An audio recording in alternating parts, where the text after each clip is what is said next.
See, in the last class we have studied related to SPR. ठीक है, premium में यदि शेयर्स इशू करेंगे तो क्या क्या अकाउंटिंग एंट्रीज करना है. सो अभी तक मैं सम अप करूं तो हमने टोटल 8 जर्नल एंट्रीज सीखा है, जहां पे application received, application transfer, allotment received, allotment due, allotment received, call due, call receive का एंट्री. ठीक है, इतना ही किया है. क्या हो सकता है मैक्सिमम टू मैक्सिमम सिनेरियो में अपने को जब एप्लीकेशन मिलेगा अपन क्या करेगा, bank account debit to share application. Share application कौन सा नेचर का अकाउंट है, पर्सनल नेचर. ये वो लोग हैं जिन्होंने कंपनी को पैसा दिया है.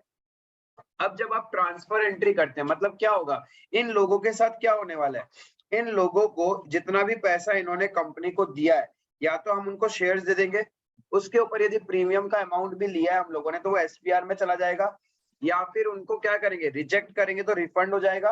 ठीक है, इफ प्रो राटा अलॉटमेंट हुआ, इफ प्रो राटा अलॉटमेंट हुआ तो हम लोग क्या करेगा, उसका आगे में एडजस्ट करेगा अलॉटमेंट में, कॉल्स में, राइट. तो यही होता है मैक्सिमम शेयर एप्लीकेशन का ट्रांसफर एंट्री में, इतना ही चीज हो सकता है. क्लियर है ये वाला चीज. देन अलॉटमेंट ड्यू किया था हम लोगों ने. अलॉटमेंट जब ड्यू करते हैं it is due to all the share holders, चाहे उन्होंने पहले से पैसा दे रखा है. ठीक है, अब इसके अंदर क्या होगा, ये वो लोग हैं जिनसे पैसा लेना है, इसलिए हमने डेबिट किया. शेयर कैपिटल क्रेडिट किया क्योंकि जितना फेस वैल्यू पार्ट है उतने से उन लोग और मालिक बन जाएंगे, और प्रीमियम पार्ट मेरा एसपीआर में चला जाएगा. ये हो गया due entry. Then receive entry, जो लोग पहले ही अलॉटमेंट में दे चुके हैं वो तो अभी देंगे नहीं, तो यानी उनका पैसा मेरे बैंक में आएगा नहीं. बाकी लोगों का पैसा बैंक में आएगा. लेकिन एक उसमें से भी किसी ने कॉल्स इन एरियर किया है, मतलब हमने पैसा मंगवाया और पैसा दिया नहीं, तो उनका पैसा भी बैंक में आएगा नहीं. प्लस ऐसे कुछ लोग हो सकते हैं जो क्या करेंगे, अलॉटमेंट के साथ में कॉल्स का पैसा दे देंगे, तो उसको अपन बोलते हैं कॉल्स इन एडवांस, लेकिन वो तो बैंक में आएगा, राइट. तो टोटल मेरे को बैंक में कितना अमाउंट आया वो निकल गया.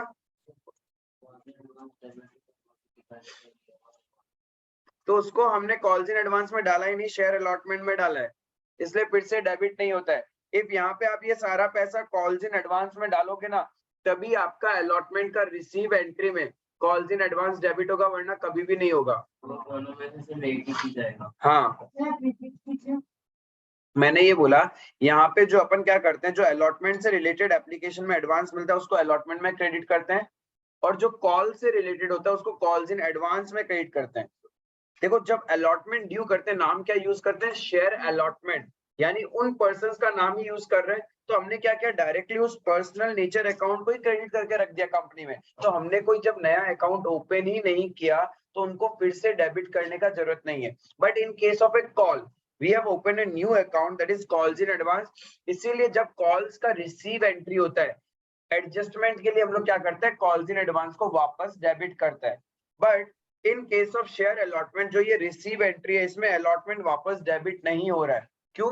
बिकॉज वो पर्सन है जो उन्होंने ऑलरेडी पैसा दे दिया और कंपनी ने उन्हीं के नाम से क्रेडिट किया है, तो फिर से उनको डेबिट करने का जरूरत नहीं है.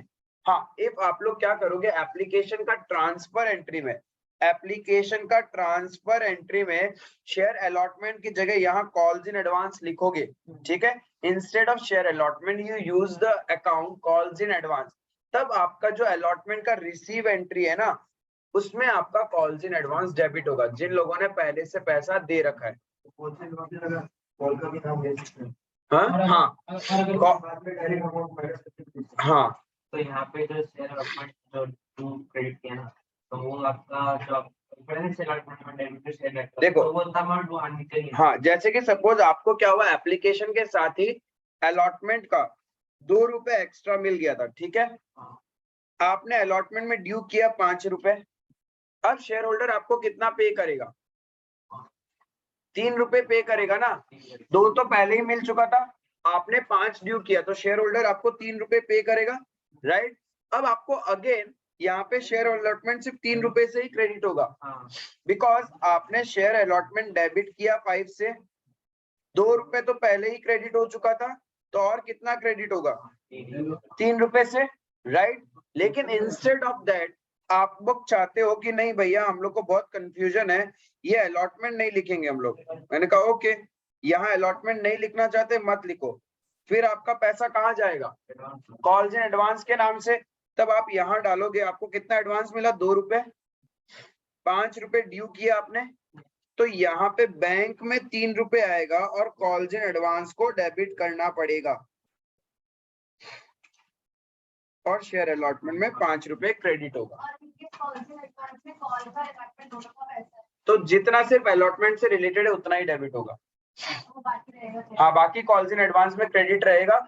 जब हम लोग को कॉल रिसीव एंट्री करना होगा ना, तब हम उस पैसे को एडजस्ट करेंगे। क्लियर है ये चीज?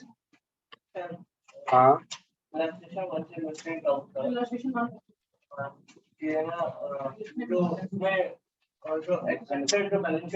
अरे हम फ्लो क्यों तोड़वा रहे हैं? एक तो या तो पहले हमको ये करवाने दो, ठीक है, यहाँ तक। देन अलॉटमेंट ड्यू एंट्री के बाद अलॉटमेंट रिसीव एंट्री हो गया। अलॉटमेंट के साथ क्या क्या हो सकता है? जो पहले मिला हुआ है, ठीक है, ऐसा भी हो सकता है कुछ लोग अभी एरियर कर रहा है एंड कुछ लोग अलॉटमेंट के टाइम मुझे कॉल्स का पैसा एडवांस में दे रहा है, तो क्या होगा? या तो एरियर अकाउंट आएगा या फिर कॉल्स इन एडवांस, दोनों भी आ सकता है, राइट। और जितना बैंक में आया वो बैंक में चला गया। देन फिर हम लोग का स्टेप क्या था? कॉल को ड्यू करते हैं। तो ड्यू एंट्री तो क्या होता है? To all the share holder whether they have paid or not, चाहे उन्होंने पहले कॉल्स इन एरियर कर रखा हो, चाहे उन्होंने पहले कॉल्स इन एडवांस दे दिया हो, बट ड्यू एंट्री तो सबसे होगा। ड्यू एंट्री में क्या हो सकता है? एक तुम्हारा कैपिटल का पार्ट रहेगा, एक कैपिटल का पार्ट और एक एसपीआर का पार्ट। इफ आपने कॉल में क्या किया है, प्रीमियम के साथ पैसा मंगवा रहे हो, तो फेस वैल्यू तो कैपिटल में जाएगा और एक्स्ट्रा पार्ट कहाँ जाएगा? एसपीआर में। तो ये हो गया मेरा कॉल का ड्यू। फिर कॉल से रिलेटेड पैसा रिसीव होगा, तो क्या होगा? कुछ लोग अभी भी एरियर कर सकते हैं, जो लोग एरियर करेंगे उनका पैसा एरियर में चला जाएगा। कुछ लोग हो सकता है फर्स्ट कॉल में मेरे को सेकंड कॉल का पैसा दे, तो उनका कॉल्स इन एडवांस में चला जाएगा। और जिन लोगों ने पहले ही दे दिया था मुझे, मतलब अलॉटमेंट के टाइम या एप्लीकेशन के टाइम ही कॉल का पैसा दे दिया, अब मुझे एडजस्ट करना पड़ेगा, तो कॉल्स इन एडवांस डेबिट हो जाएगा एंड बाकी जो है बैंक में जितना आया वो आया मेरे को। और शेयर फर्स्ट कॉल जितने से डेबिट किया उतने से क्रेडिट हो जाएगा आपका। क्लियर है? सेम एंट्री होता है आपका share second and final call का। कॉल्स का एंट्री एकदम सेम होगा, क्लियर है? लेकिन सेकंड एंड फाइनल कॉल का एंट्री में कॉल्स इन एडवांस कभी भी क्रेडिट नहीं होगा। अब पैसा बचा ही नहीं तो फ्यूचर का कौन सा पैसा? यहाँ पे ऐसा हो सकता है क्या कि calls in advance second and final call में फ्यूचर से रिलेटेड पैसा मिल रहा है? अरे वो तो फाइनल कॉल है ना, उसके बाद तो फेस वैल्यू का कोई पार्ट ही नहीं बचा, तो फ्यूचर का और मिलेगा नहीं। तो अभी तक जो हमने किया उसमें सिर्फ ये 8 जर्नल एंट्रीज होता है। इसमें किसी को डाउट है तो बोलना। हाँ हाँ, रिजर्व कैपिटल का कोई अकाउंटिंग एंट्री नहीं होता। हाँ, तो उसका कोई अकाउंटिंग एंट्री नहीं होगा, जस्ट नोट्स टू अकाउंट्स में हम लोग लिखते हैं। हाँ, ना तो ड्यू किया, ना मंगवाया, ना मिला, तो क्या करेगा? सिक्योरिटीज प्रीमियम रिजर्व का जो एंट्री है एप्लीकेशन के साथ है तो वो ट्रांसफर एंट्री में आएगा, बाकी सब केसेस में ड्यू एंट्री में ही हो जाता है उसका काम। बस उसका कहानी जो बाद में फॉरफीचर के टाइम थोड़ा सा रिवर्सल रहेगा वो अपन डिस्कस करेंगे। तो ये एक बेसिक चीज था। फिर लास्ट पार्ट में हम लोगों ने प्रो राटा सा थोड़ा सा समझा था। प्रो राटा अलॉटमेंट क्या होता था? Can pro rata allotment be done in case off fully subscription? मतलब व्हेन योर 100% सब्सक्रिप्शन हो रहा है तब प्रो राटा अलॉटमेंट हो सकता है क्या? तो प्रो राटा अलॉटमेंट कब होता है? यानी सिर्फ और सिर्फ ओवर सब्सक्रिप्शन के केस में ही प्रो राटा अलॉटमेंट हो सकता है, ये ध्यान रखना। प्रो राटा लिख के रखो ये point. Allotment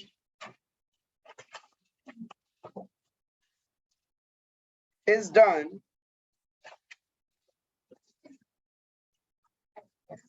only in case of over subscription.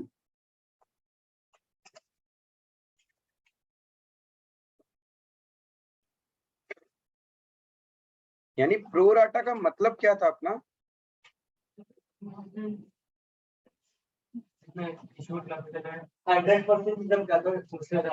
Applied is greater than issued and excess applied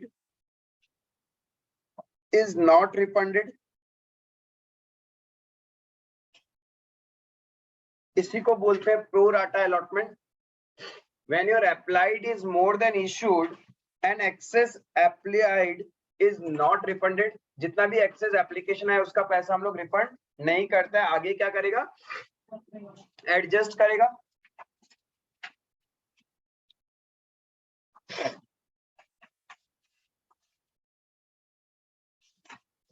तो एक कैलकुलेशन जो आपका बड़ा क्वेश्चन, जो मेजर क्वेश्चन आता है ना, उसमें आपको एक कैलकुलेशन निकालना आना ही पड़ेगा कि इफ क्वेश्चन अप्लाइड, जैसे कि suppose let's take an example. इस एग्जांपल से आपका कंसेप्ट क्लियर हो जाएगा कि अप्लाइड और अलॉटेड पार्ट निकालते कैसे हैं. सपोज एप्लीकेशंस आया है 12,000 शेयर्स, ठीक है. अलॉटेड है 10,000 shares.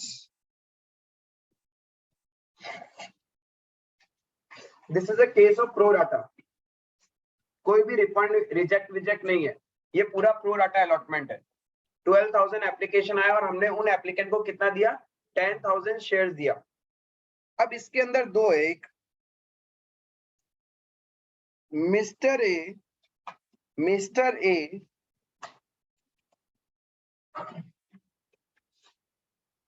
applied for 1,200 shares and Mr. B, a holder of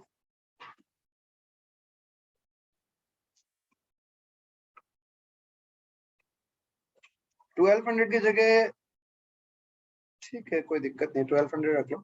Mr. B, a holder of 2,000 shares.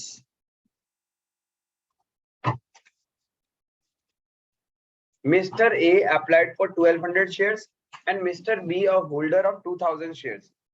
Calculate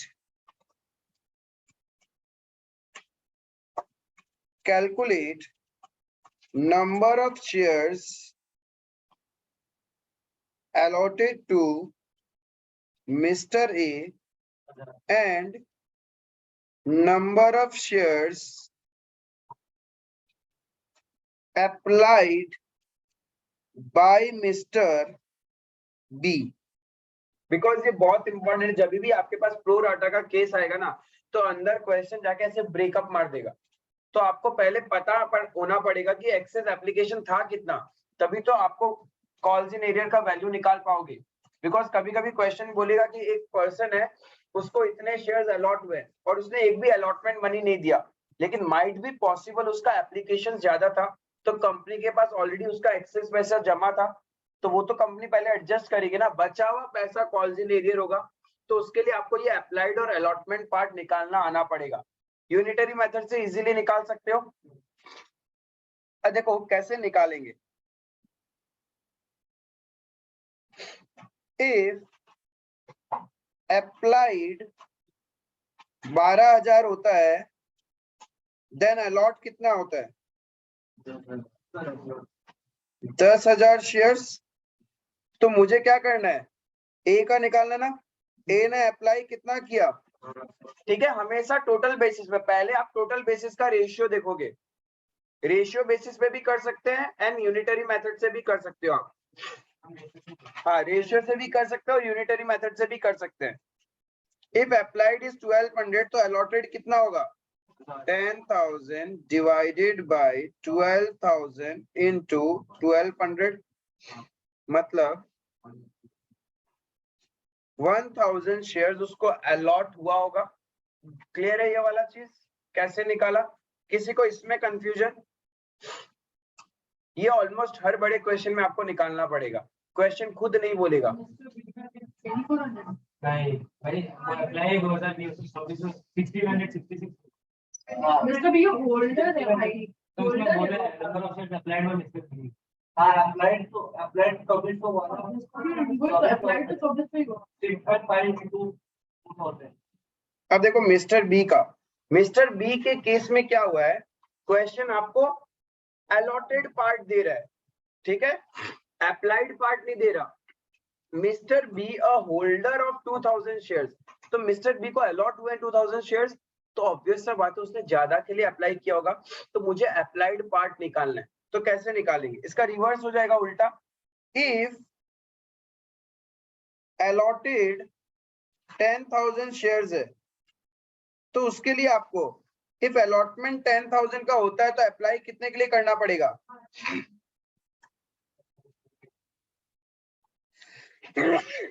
sorry, applied होगा 12,000 शेयर्स, तो अभी आपको अलॉटेड कितना है? तो आपने अप्लाई कितने के लिए किया होगा?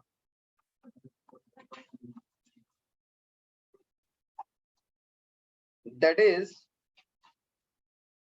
2400 शेयर्स। जब क्वेश्चन में ये पार्ट मिसिंग रहेगा तो क्या अपन निकाल सकता है? इवन रेशियो भी बना सकते हो तुम लोग। 6:5 का रेशियो में रेशियो के हिसाब से नहीं, ऐसे ही आप ध्यान में रखो ना। 6:6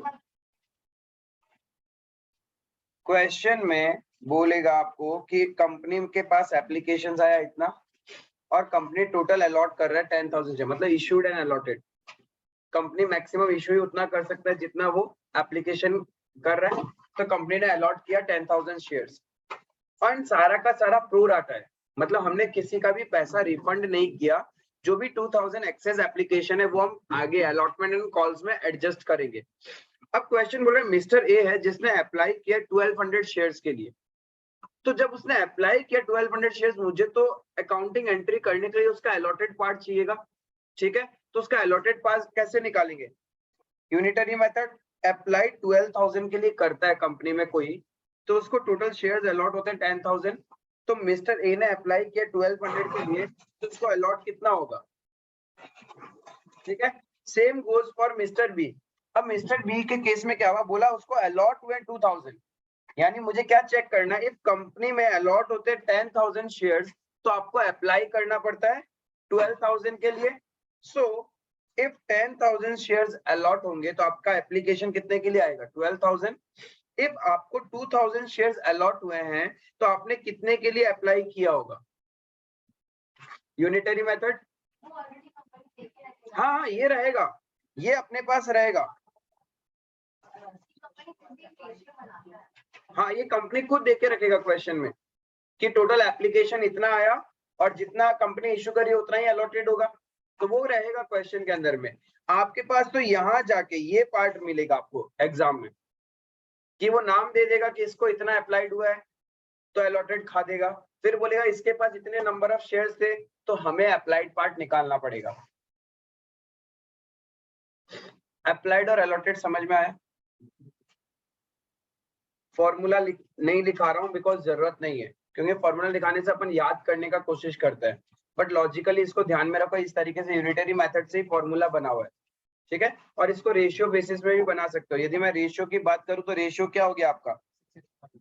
6:5 का रेशियो हो गया। एप्लीकेशन और अलॉटेड का रेशियो कितना है? 6:5 का रेशियो है, तो ये भी कर सकते हो आप, कोई दिक्कत नहीं है। क्या चीज? 6 शेयर्स अप्लाई करते हो तो अलॉट होता है 5 शेयर्स, उस तरीके से सेम ही चीज है, बस नंबर्स छोटे हो गए और कुछ नहीं है, नंबर्स छोटे हो गए। ध्यान रखना, इफ आपको क्वेश्चन अप्लाइड पार्ट देता है, इफ क्वेश्चन आपको अप्लाइड पार्ट देता है तो डिनोमिनेटर में हमेशा टोटल अप्लाइड होगा। जो चीज क्वेश्चन दे रहा है ना वो हमेशा डिनोमिनेटर में होगा। इफ क्वेश्चन आपको अलॉटेड पार्ट दे रहा है तो डिनोमिनेटर में टोटल अलॉटेड पार्ट होगा, उल्टा होता है, ठीक है।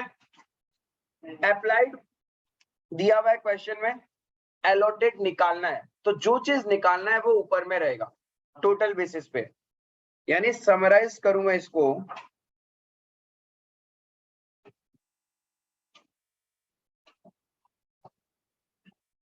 if applied given and allotted to be calculated. तो जो चीज दिया हुआ है वो नीचे रहेगा, तो हम लोग कैसे निकालेगा? Yes, total allotted divided by total applied into applied, उस पर्टिकुलर कैटेगरी का। और दूसरा क्या हो सकता है? क्वेश्चन या तो अपने को अलॉटेड दे देगा एंड अप्लाइड पार्ट निकालना पड़ेगा।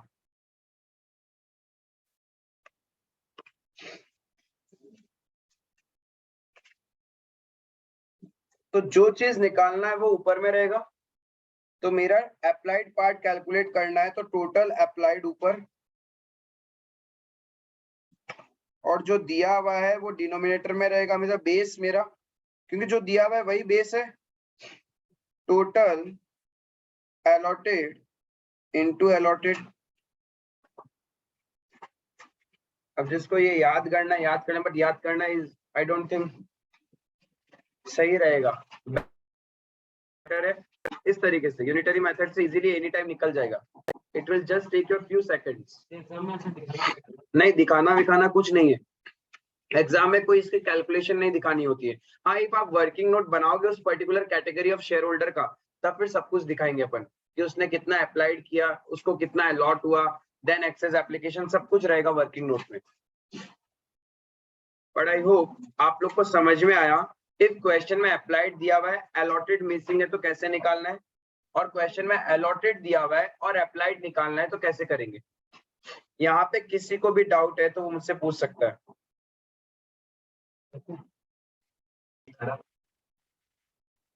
Now see, we have seen shares can be issued at par and at premium. One more category जो आपके एग्जाम्स में मिल सकता है, issue of shares for consideration other than cash. Issue of shares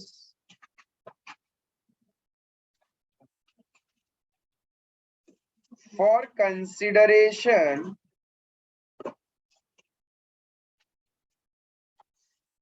other than cash.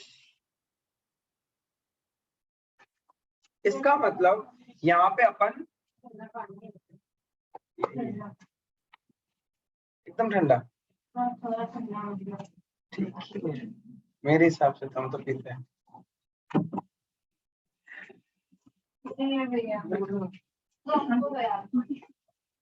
ठीक है, now see, हम लोग shares issue करेगा बट इसमें रिटर्न में पैसा नहीं आएगा, तो कुछ तो चाहिए consideration.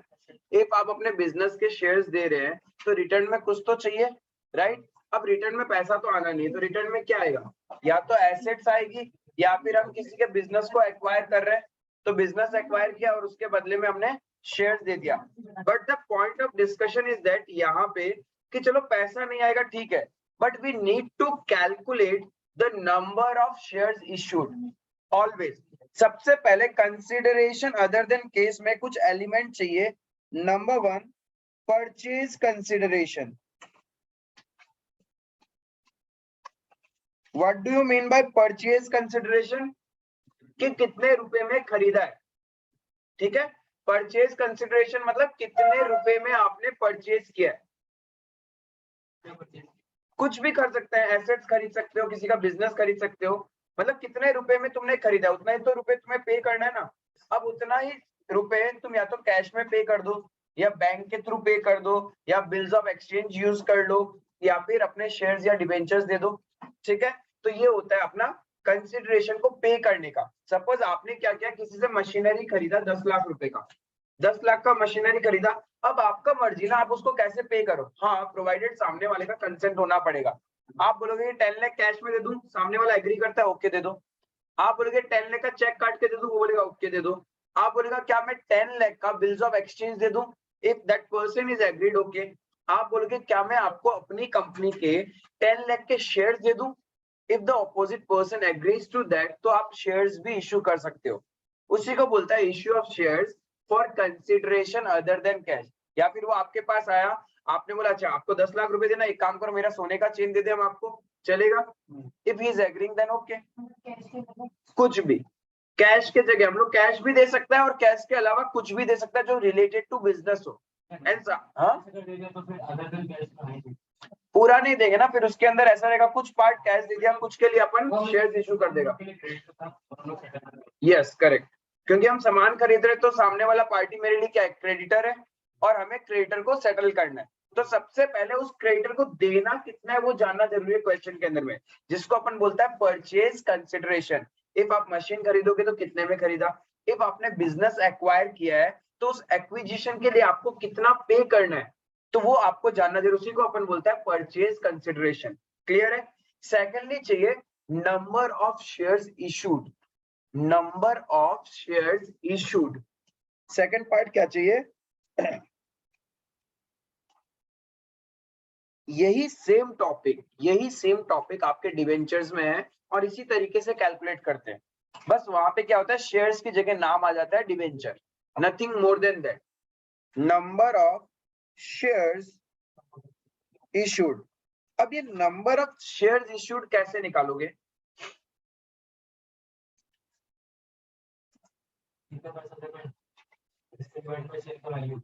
Amount to be paid, ठीक है, अमाउंट टू बी पेड जितना पैसा देना है, divided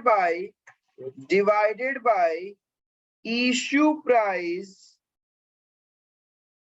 of shares. The most important is issue price. Issue price.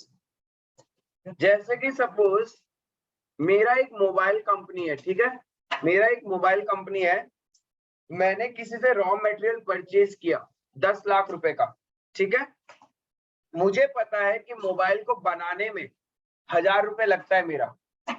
अब मेरी मर्जी, मैं सामने वाले को, मैंने उसको बोला क्या मैं आपको अपने कंपनी का मोबाइल फोन दे दूं, आपका यदि होता है तो बोलो, बोलता हाँ दे दो। तो मैंने उसको बोला मैं काम करूंगा आपको मेरी कंपनी के mobile phone at a premium of, मतलब इश्यू करूंगा 2000 रुपए में, and he is agreeing to that value. ठीक है, क्यों? क्योंकि कॉस्ट प्राइस मेरे लिए फेस वैल्यू 1000 रुपए है, बट मेरी मर्जी मैं अपना मोबाइल फोन 1000 में दूं, 2000 में दूं, चाहे 10,000 में दूं।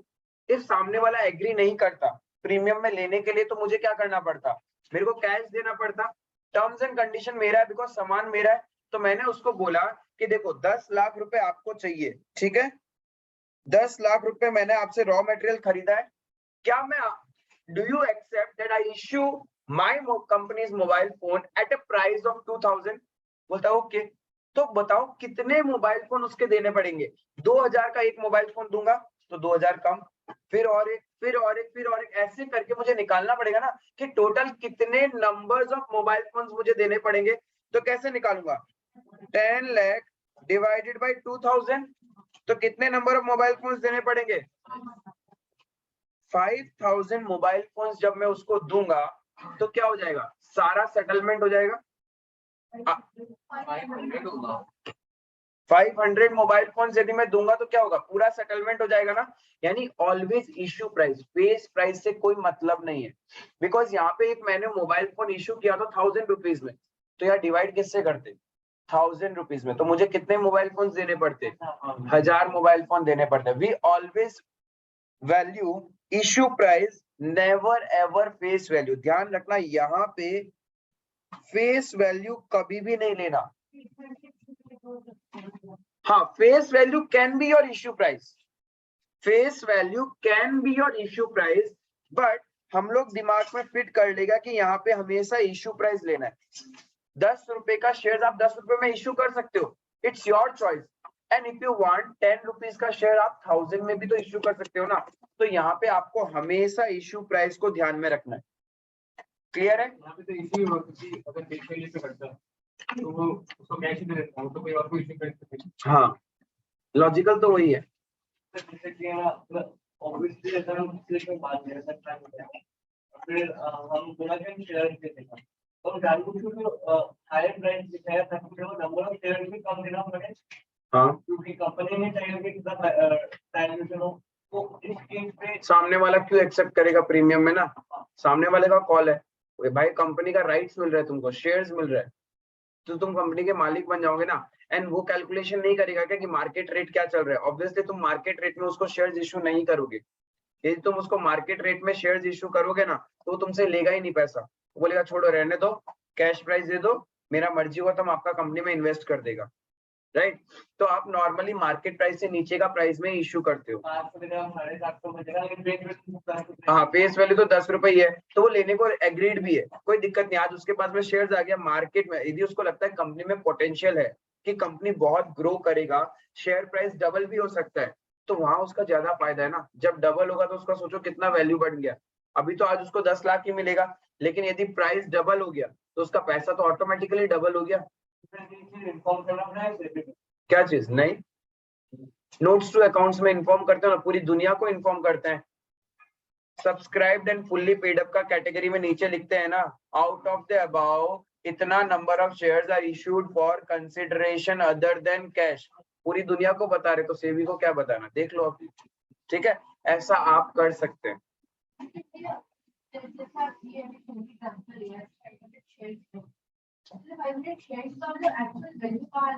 हाँ अब जर्नल एंट्री पास करना पड़ेगा, फिर जर्नल एंट्री की बात आएगी, ठीक है। अब देखो इसी केसेस में दो चीज हो सकता है, मैंने बोला था कंसिडरेशन अदर देन केस में हम लोग दो चीज खरीद सकता है, या तो एसेट्स या फिर बिजनेस, ठीक है। इधर एसेट्स या बिजनेस। एग्जाम्पल लिखना, पहले एसेट्स खरीदते हैं, देखते हैं क्या होगा।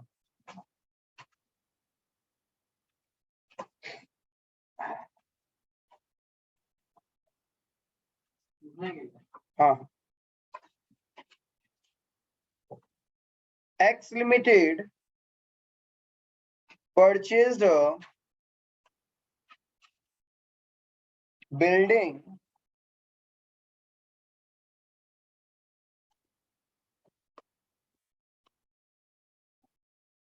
from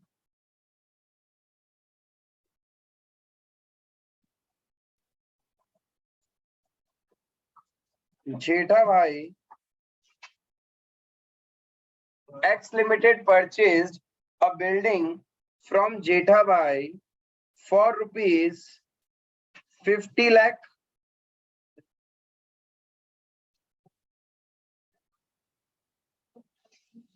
payable in fully paid shares of rupees 10 each, issued at a premium of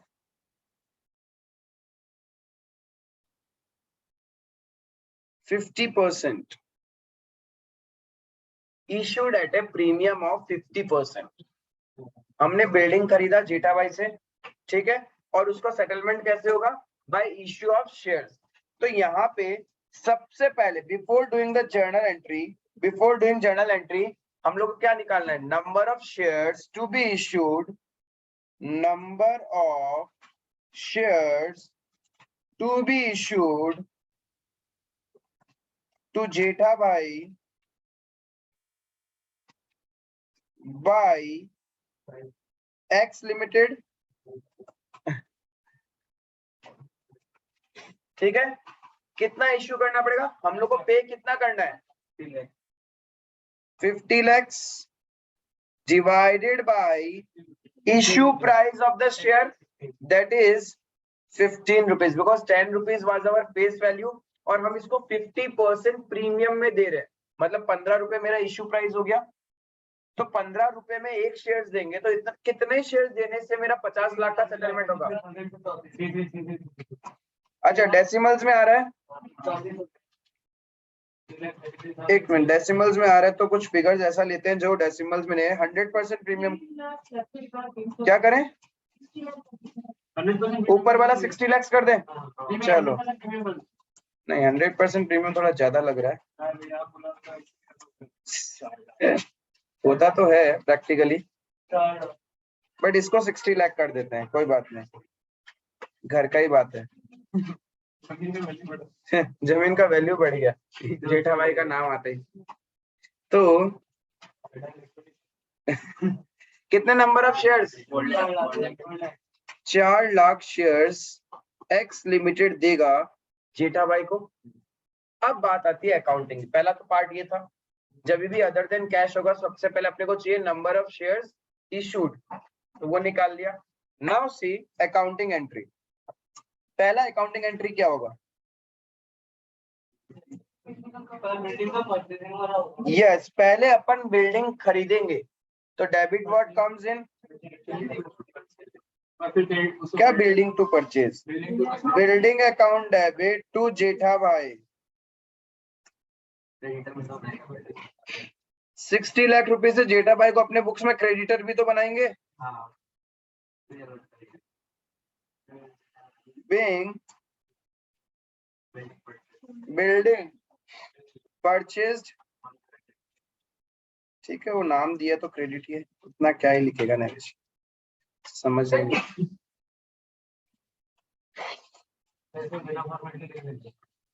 हाँ हाँ, एग्जाम्पल है।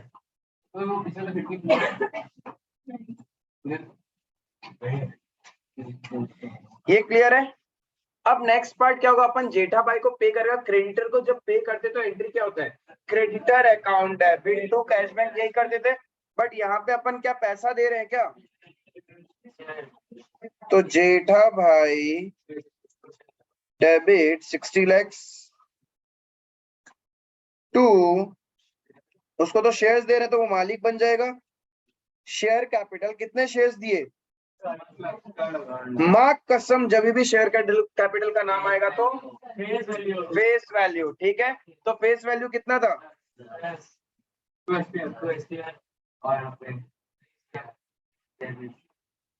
सर यहाँ पे हम लोग को ड्यू एंट्री मारना होगा ना कि जेठा भाई को इतना देना है। हाँ, पहले हमेशा एसेट परचेज या बिजनेस परचेज का ड्यू एंट्री होता है। 40 लाख रुपए।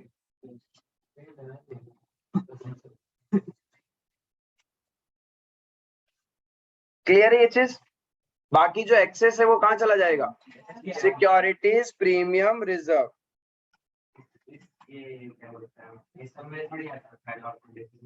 नहीं, इसमें नहीं आएगा, ये एक साथ में होता है फुल्ली पेड अप। बीइंग जेठा भाई account settled by issue of 4 lakh shares at the rate 15 per share। क्या करें, मार्क्स चाहिए नहीं चाहिए? 2 एंट्री के लिए यदि आपको 4 मार्क दे रहा है। हाँ हाँ, यही कंपनी नाम से लेकिन हम लोग लिखना पड़ेगा नरेशन। ये हम लोग को थोड़ी मिलेगा। हम लोग ऐसे दुआ करो किस्मत रहे। ऐसा 3 सब मिल जाए तो बता। ऐसे नहीं होता यार, एक टॉपिक से एक क्वेश्चन। हाँ, हाई प्रोबेबिलिटी रहता है आप लोग का बोर्ड्स में। अगर हम लोग को 15 का है तो ही बेटर है, 15 का ही बेटर है। फॉर फ्यूचर रेशियो सब कुछ एक साथ में होगा। होगा ही, बोलो इसको होगा ही।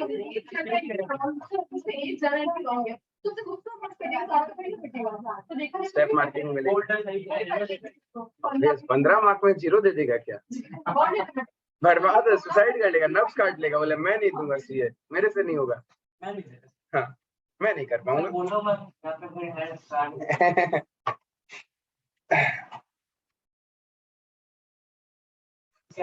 क्या हुआ?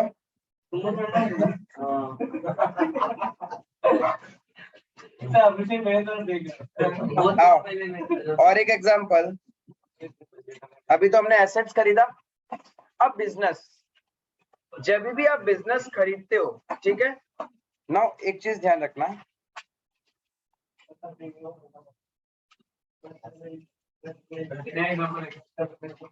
नहीं, बिजनेस एक्विजिशन,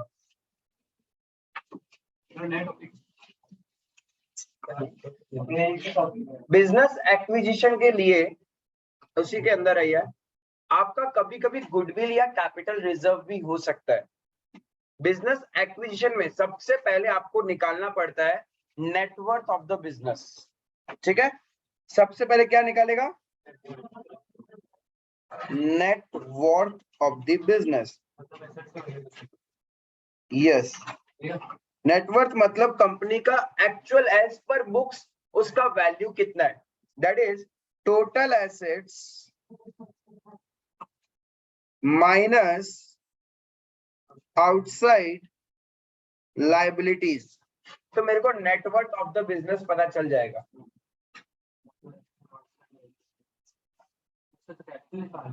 हाँ हाँ, वही तो वर्थ है, मालिक का जो कुछ है वही तो कंपनी का वर्थ है। हाँ हाँ, पता तो है। कितना हो गया? ये तो वही फॉर्मूला है, asset equal to capital plus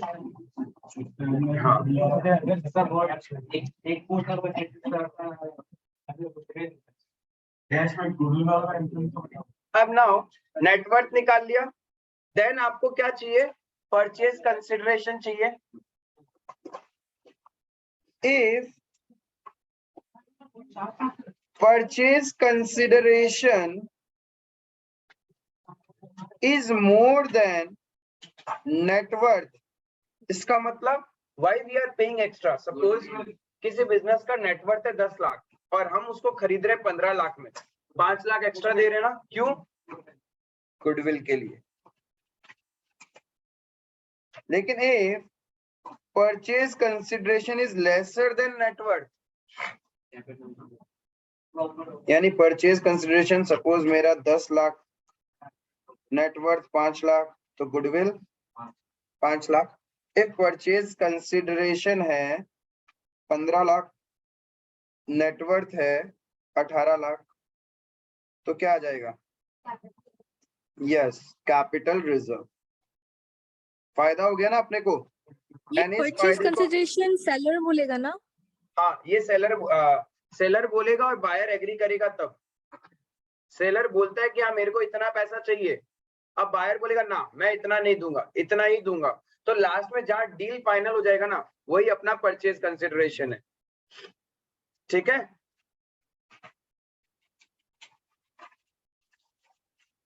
so ये गलती से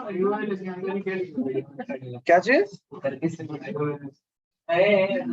10 लाख, 5 लाख, 5 लाख, 15 लाख, 18 लाख, 3 लाख। तो फाइल को मैच कर रहा है। क्या चीज?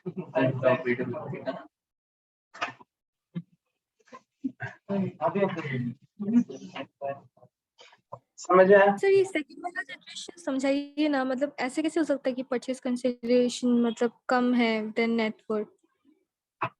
क्यों नहीं हो सकता? सपोज किसी का बिजनेस लॉस मेकिंग बिजनेस हो गया है, ठीक है, उसका नेट एसेट वैल्यू है मार्केट में आज 50 लाख रुपए, बट उसका बिजनेस का हालत खराब है या पीछे चलाने वाला कोई नहीं है, इंटरेस्टेड नहीं, उसको बेच के जाना है, तो वो क्या करेगा? सस्ते में भी बेच देगा ना बिजनेस को। सपोज तुम एक लोकेलिटी में रहते हो जो बहुत डिस्टर्ब्ड है, ठीक है, अचानक वहां आतंकवादी हमला हो सकता है या कुछ भी हो सकता है, तुम्हारा घर बहुत वैल्यूएबल है, सपोज 1 करोड़ की वैल्यू का घर है, अब तुमको छोड़ के जाना है रातों रात, ओवर द नाइट तुमको वो सिटी को छोड़ के जाना है, उस टाइम तुम ये दिमाग लगाएगा क्या कि मेरे को 1 करोड़ से ज्यादा चाहिए वरना हम नहीं जाएगा? जान प्यारी है ना, क्या है, तो हम लोग सस्ते में सेल देता है, सेल कर देगा ना, बोलेगा अच्छा कितना दे रहे हो आप ऑन हैंड कैश, 70 लाख में सेल करना है, तुम बोलोगे हाँ तो 70 लाख, और लेके निकल जाओगे ना। ऐसा होता है, पीपल यूज्ड टू डू। मतलब ये तो एक बेसिक एग्जांपल है जहां से हम लोग को ये पता चलता है कि हमारी जो एसेट की वर्थ होती है उसको हम सस्ते में भी सेल कर देते हैं। It depends upon the requirement. And if आपको लगता है कि आपके बिजनेस की वर्थ बहुत है, जैसे कि अपने फेसबुक बाबू ने जब व्हाट्सएप को एक्वायर किया था, कितना ज्यादा पैसा दिया उसके लिए, क्यों? वो था गुडविल के लिए, वो व्हाट्सएप की गुडविल के लिए उसने, फेसबुक ने इतना ज्यादा हाई वैल्यू पे किया है। बट वही आप देखोगे जो हमारे काना बाबा सॉरी रामदेव बाबा ने जो रुचि सोया को एक्वायर किया था, it was lesser than the value, जो उसका कंपनी का एसेट्स का वर्थ था उससे कम वैल्यू में, क्यों? क्योंकि वो कंपनी डूब रही थी, मर रही थी, तो उसमें सस्ते में एक्वायर कर लिया, तो वो उसके लिए प्रॉफिटेबल हो गया, तो इट्स अ कैपिटल रिजर्व। ये हम लोग अपना बिजनेस जब बेच रहे हैं उसका बात कर रहे हैं। डिपेंड्स, यदि तुम अपने बिजनेस में अकाउंटिंग कर रहे हो तो तुम खरीद रहे होगे, जो खरीद रहा है, ये गुडविल भी उसी का आ रहा है जो खरीद रहा है, कैपिटल रिजर्व भी उसी के बुक्स में आ रहा है जो बिजनेस को एक्वायर कर रहा है। हम तो उसी की बात करेंगे ना जो बिजनेस एक्वायर कर रहा है, उसकी अकाउंटिंग की। हाँ, तो इसीलिए तो कैपिटल रिजर्व, कैपिटल रिजर्व ही तो गेन होता है।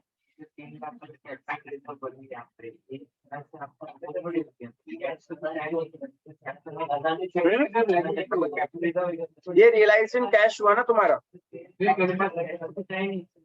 क्या चीज? हाँ, एसेट्स आया 18 लाख का नेट एसेट्स घर पे आया, 15 लाख का पे कर दिया, तो 3 लाख का तो नेट एसेट्स का फायदा हो गया ना। नुकसान क्यों है? उस बिजनेस का लोकेशन अच्छा होगा, बिजनेस बहुत प्रॉफिटेबल होगा।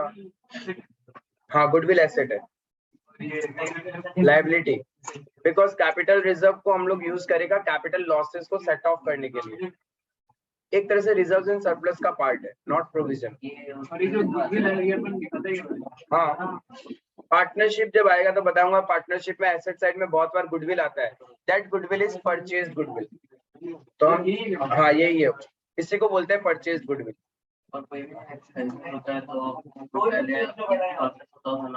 पहले SPR लिखो, कैपिटल रिजर्व P&L से हम लोग, अरे वो उसमें डिबेंचर्स में, यहाँ नहीं, यहाँ नहीं। एग्जाम्पल लिखना, देखो आओ यही बात को समझते हैं जो हमने अभी लिखा।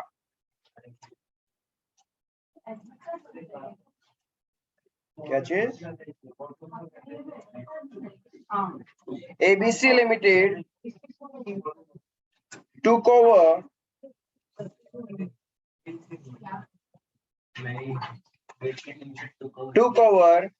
the following assets and liabilities of XYZ Limited. ABC Limited took over the following assets and liabilities of XYZ Limited. Land and building,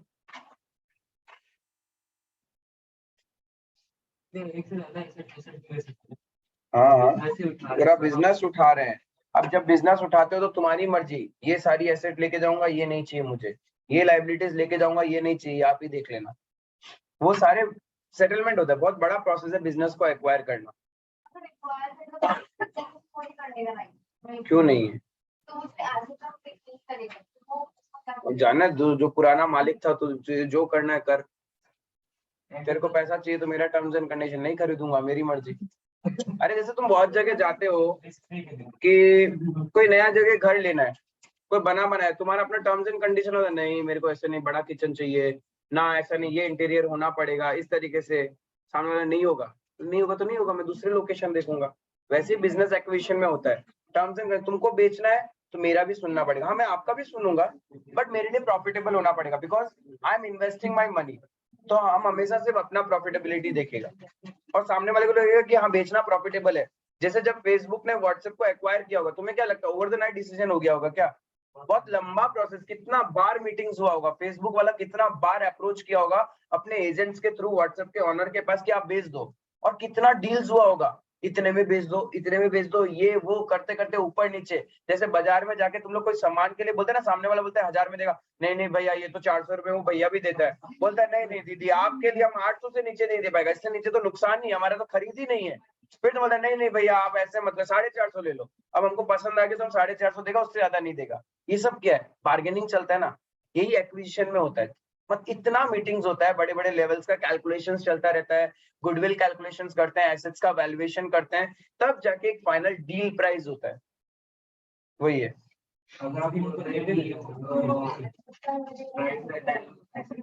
तो कोई लाइसेंस उठाएगा ही नहीं उठाएगा तो सामने वाला बेचेगा भी नहीं, सामने वाला उसी को बेचेगा जब नहीं। शाना शाना तुम ही है, सारा अच्छा चीज तुमको चाहिए, क्रीम तुमको चाहिए, बाकी सब छोड़ दे हम तो हम बेचे क्यों? हमारा बिजनेस, हम ऐसा बायर ढूंढेगा ना जो मेरा हेडेक भी लेके जाए।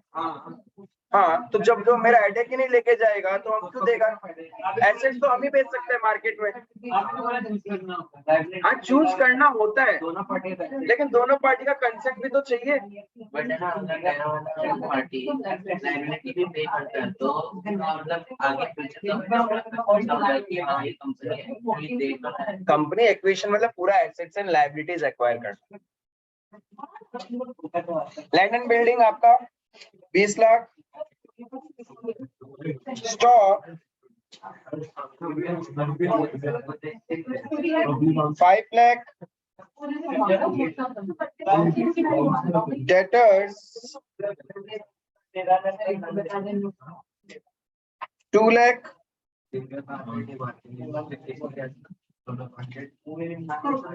Creditors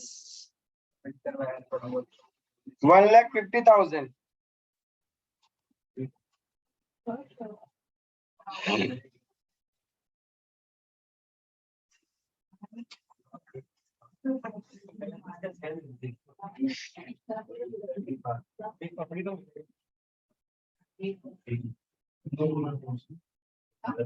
ABC Limited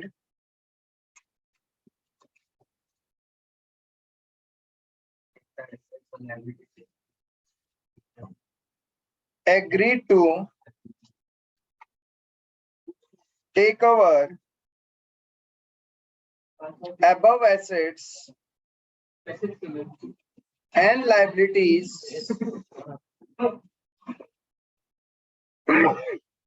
at a value of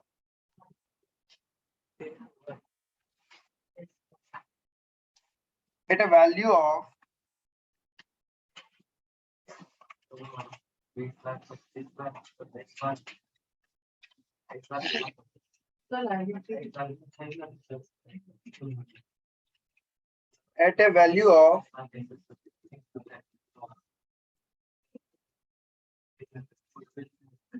30 lakhs.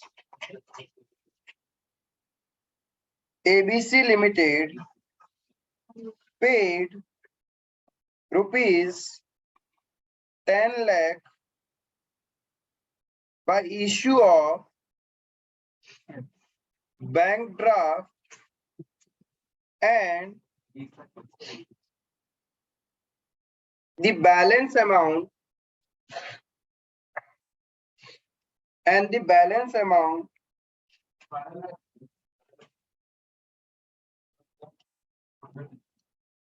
by issue of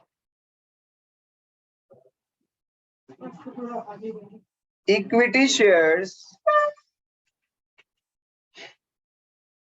of ABC Limited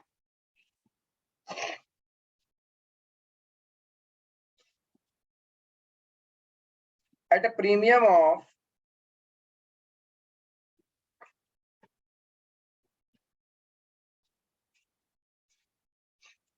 20% with face value rupees 50 each.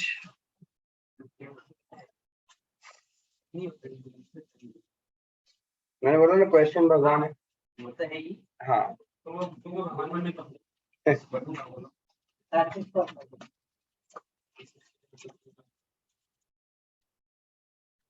यार फिर से डेसिमल्स में होगा।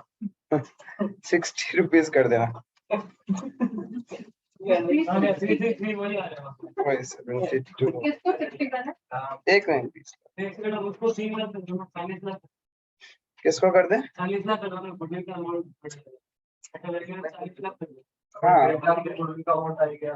और आने दो, क्या है तो अपने क्या, बिजनेस बहुत फेमस है, ज्यादा लेके खरीदेगा हम लोग। 40 लाख। हमारा काश ऐसा करने के लिए हाँ होता है। पहले तीसरा को फिर हम डबल में तो कितना है, डबल से भी ज्यादा लगता है। लाइव एग्जांपल व्हाट्सएप बनाने में क्या कॉस्ट लगा होगा, उसका नेटवर्क क्या होगा और क्या वैल्यू में बिका है वो। $300 तक खरीदा। मैं उसका एक ही जीरोस नहीं आते हम लोग के कैलकुलेटर में, गरीब कैलकुलेटर्स में जीरोस नहीं आते हैं वो। तो $12 million। क्वेश्चन समझ में आया? हम लोग बिजनेस एक्वायर कर रहे हैं, सबसे पहले जब एक्विजिशन करता है तो मुझे क्या करना है, एक्विजिशन का एंट्री पास करना पड़ता है। तो मैंने सामने वाले के बिजनेस का एसेट्स एंड लायबिलिटीज अपने घर पे लेके आ रहा हूँ, अब वो एसेट्स एंड लायबिलिटीज हमारा है तो उसको रिकॉर्ड करना पड़ेगा। तो assets account debit to liabilities करना पड़ेगा।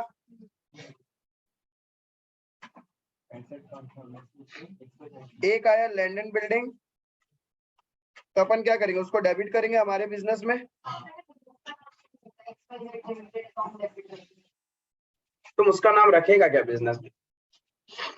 वो एसेट से तुम्हारे लिए तो तुम्हारे एसेट्स हो गए ना वो, तुम उसके नाम को क्यों एसेट मानेगा? उसको तो पे करना है अपने को। लैंड एंड बिल्डिंग आया मेरे पास में कितने का? 20 lakh.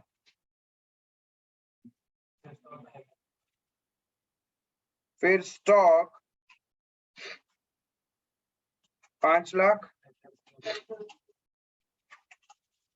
Debtors 2 lakhs, 2 creditors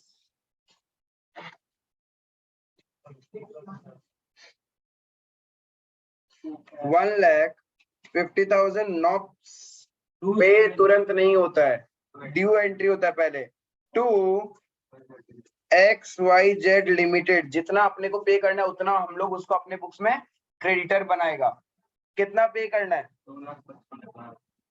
40 lakh. क्या बोल रहे हो? 40 लाख। अब देखो अकाउंटिंग एंट्री मैच नहीं हो रहा होगा, गुडविल और कैपिटल रिजर्व भी वही तो बताया। तो बैलेंसिंग फिगर क्या आएगा तुम्हारा? तुमने एसेट्स खरीदा 27 लाख का, तो एसेट्स बिजनेस में लेके आ रहे हो और लायबिलिटीज है 1,50,000 का, तो नेट एसेट्स तुम्हारे बिजनेस में आया 25,50,000। नेट एसेट्स तुम्हारा बिजनेस में कितना आया? 25,50,000। 27 लाख का एसेट्स, 1,50,000 का लायबिलिटी, तो घर पे नेट एसेट्स कितने का आया? 25,50,000। 25,50,000 का नेट एसेट्स बिजनेस में आ रहा है और उसके बदले में तुम कितना पे कर रहे हो? 40 लाख का एग्रीमेंट हुआ है, तो मतलब 14,50,000 हम एक्स्ट्रा पे कर रहे हैं। एक्स्ट्रा पे क्यों करते हैं? 30 लाख दिया, अबे 40 नहीं है, वो 40 कर दे। सॉरी शक्तिमान, ये 40 लाख करने से 4.5 लाख तो बढ़ जाएगा। ठीक ठाक करने वो पॉइंट में आता है। being assets and liabilities of XYZ Limited acquired.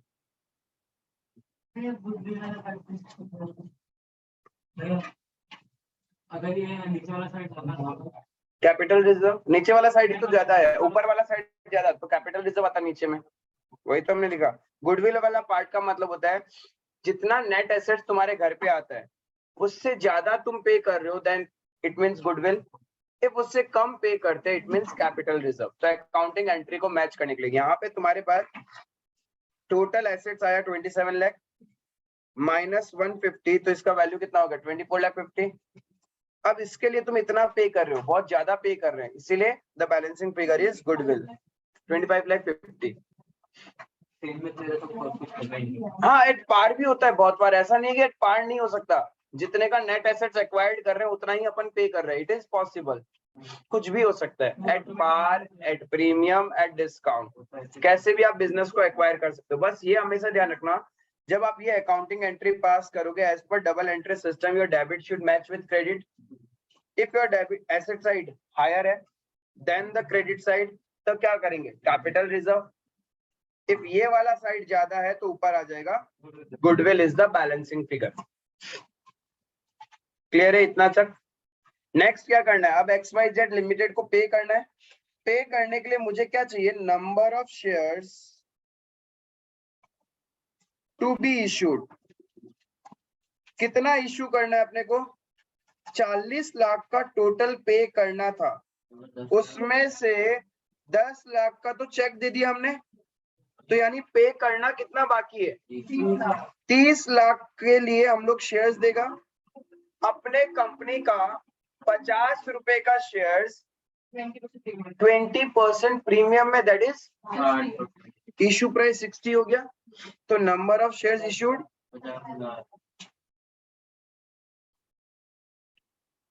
ये निकल गया। कोई डाउट? 40 लाख तो बैंक का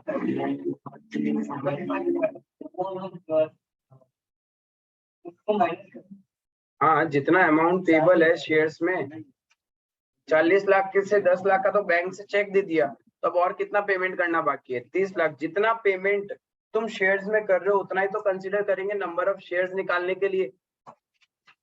मुझे पेमेंट करना था टोटल 40 लाख, उसमें से 10 लाख का तो हमने बैंक ड्राफ्ट से ही पे कर दिया, मतलब चेक से पे कर दिया। अब बचा कितना, 30 लाख। 30 लाख के लिए तुम लोग शेयर्स इशू कर रहे हो, तो इशू प्राइस क्या है तुम्हारा, 60 रुपए। तो 30 लाख डिवाइडेड बाय 60 करेंगे तो अपने पास क्या आ जाएगा, number of shares to be issued by ABC limited to XYZ limited. एक ही एंट्री में कर देंगे सेटलमेंट। हाँ तो कर देंगे ना, देखो क्रेडिटर अकाउंट डेबिट कितना पे करना है, 40 lakh to bank account 10 lakh का तो चेक दे दिया, बाकी क्या कर रहे हैं, उसको शेयर्स दे रहे हैं। तो जितने का शेयर्स देंगे तो शेयर कैपिटल आ जाएगा,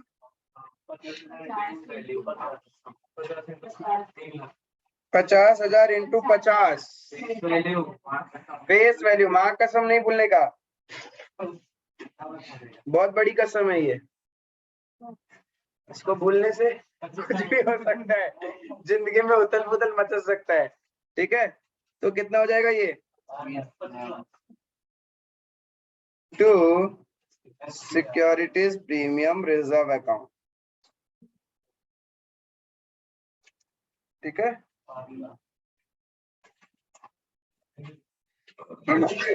नरेशंस लिखोगे आप, being XYZ account settled by issue of bank draft and 50,000 equity shares at the rate ₹60 each. XYZ account settled या फिर XYZ limited account settled by issue of bank draft and 50,000 equity shares at the rate ₹60 each.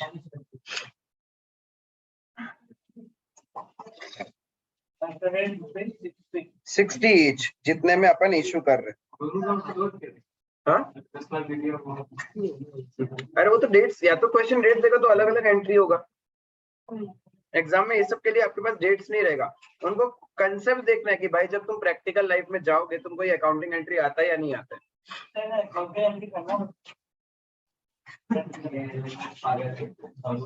कहाँ बोला रे, सदमा आ जाएगा, मेरी ही आ जाएगा आपको यहीं पे। वॉइस नोट चिपका के आ जाना, हाँ मेरे को आता है। और यदि ज्यादा जानना तो खुद का एड्रेस वाला वॉइस नोट, घर का एड्रेस बता देना। इंटरमीडिएट का ये सब नहीं, क्वेश्चन ही है। अरे हर जगह जब तक एग्जाम्स है, मतलब डिग्री नहीं आती तब तक तो आपको यही ऐसे ही सॉल्व करना है ना, उसके बाद में प्रैक्टिकल लाइफ में आप वो सॉफ्टवेयर यूज करना।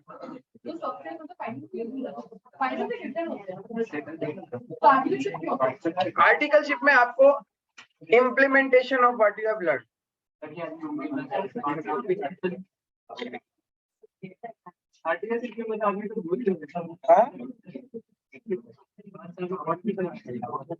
वो तो है। यहाँ तक समझ में आया आपको?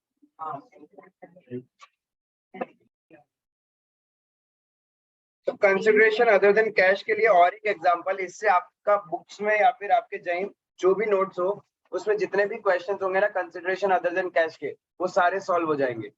ठीक है, इसको सॉल्व करो। क्या बोला? ABC limited purchased a machinery of ₹10 lakh from XYZ limited. तो सबसे पहले क्या होगा? परचेज का एंट्री होगा,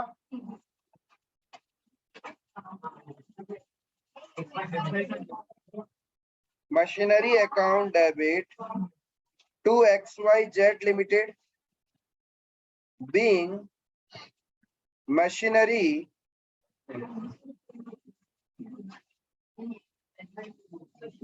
purchase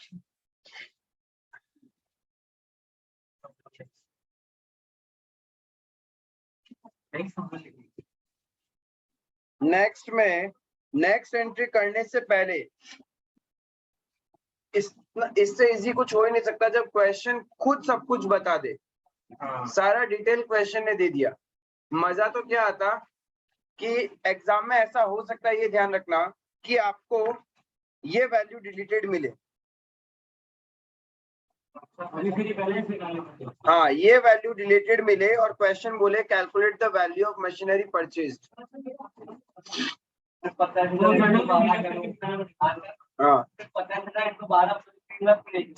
हाँ, ध्यान रखना। ठीक है, जितना जितना पेमेंट किया उसको ऐड कर देना, तो वही आपका परचेज कंसिडरेशन है।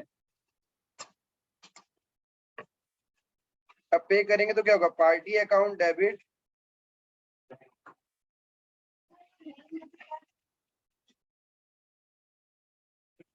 हम जब बोलता है तब कहाँ रहता है? हाँ? अरे जब ये वैल्यू नहीं दिया हुआ रहेगा तो जितना पे किया उन सबको ऐड कर देना, तो ऑटोमेटिकली ये वैल्यू निकल जाएगा।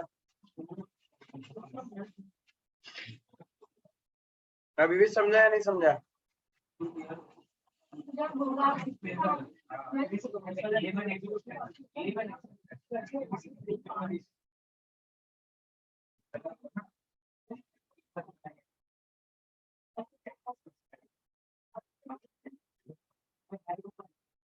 इक्विटी शेयर दे दिए 50,000 ₹10 के।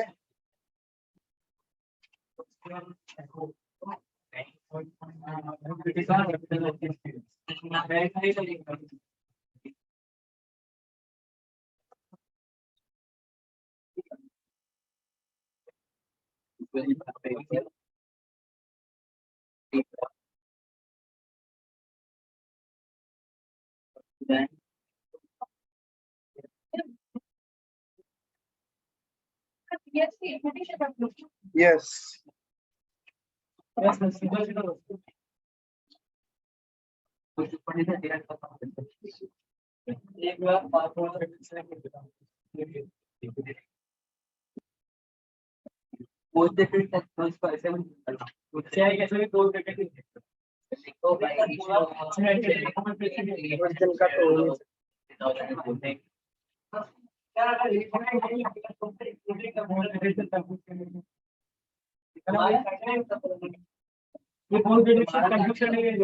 हाँ, और कुछ नहीं।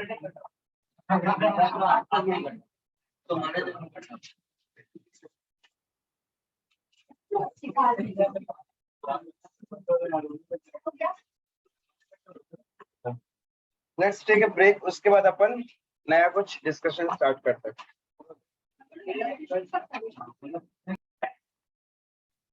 Okay, let's discuss the new topic, forfeiture of shares। ठीक है, हमने इशू करना सीख लिया, कंसिडरेशन अदर देन कैश भी सीख लिया। नाउ इफ कोई शेयर होल्डर एरियर करता है तब कैसे कंपनी उसका शेयर्स को फॉरफिट करेगा, that is forfeiture of shares.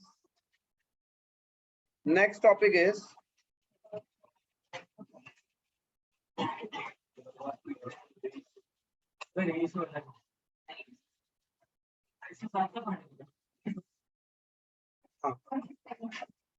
पहले सिर्फ फॉरफीचर वाला पार्ट समझेगा, फिर इसी फॉरफीचर से अपन री इश्यू वाला पार्ट भी समझेगा। अब देखो, शेयर्स जो फॉरफिट कर रहे हैं, सबसे पहले आपको चेक करना पड़ेगा जो शेयर्स कंपनी ने इश्यू किया वो एट पार था या प्रीमियम था। ठीक है, तो पहला कंडीशन लेते हैं, पहले तो लिखते हैं फॉरफीचर का मतलब क्या होता है।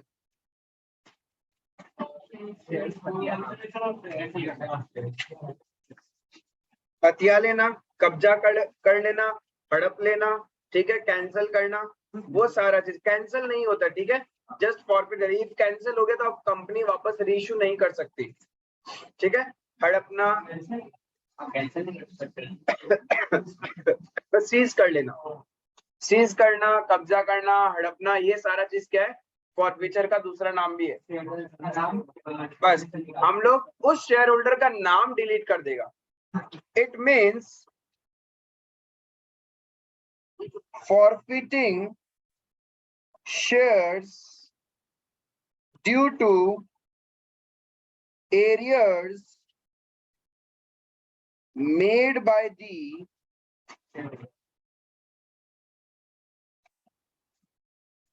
shareholder, उसी को अपन फॉरफीचर बोलते हैं। और फॉरफीचर तभी होगा जब कोई शेयर होल्डर एरियर करेगा। इफ एरियर नहीं करेगा तो वो पीछे वाला बंद करना था ना तुमको।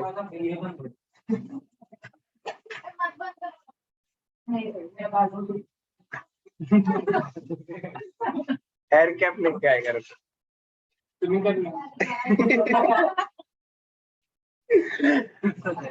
Okay. It means forfeiting shares due to errors made by the shareholder। forfeiture का मतलब, ठीक है। अब जब कंपनी फॉरफिट करती है तो जितना पैसा शेयर होल्डर ऑलरेडी पे कर चुका है, क्या उसको रिफंड मिलेगा? क्या नहीं मिलेगा ना। यानी amount received by the company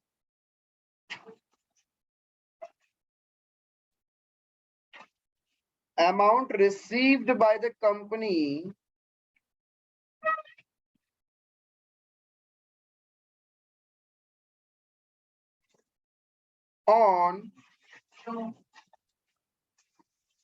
forfeited shares is not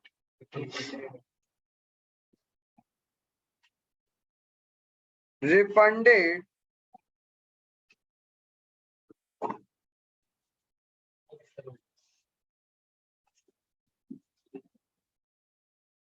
provided it is transferred to share forfeiture account।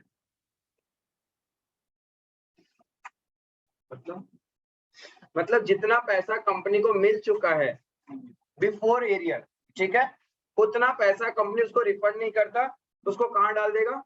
Share forfeiture account में। एक चीज ध्यान रखना, only the face value part received. कौन सा पैसा ट्रांसफर करोगे? फेस वैल्यू वाला। एसपीआर वाला पैसा नहीं जाता शेयर फॉरफीचर अकाउंट में, वो तो एसपीआर में ही रहता है। क्लियर है?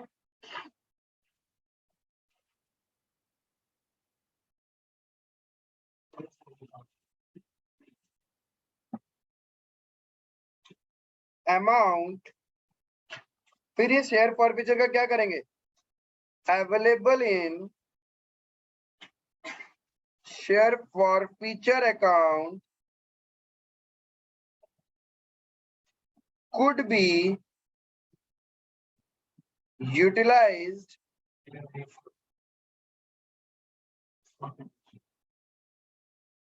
for giving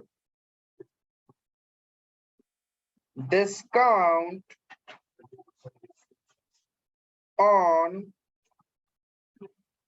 reissue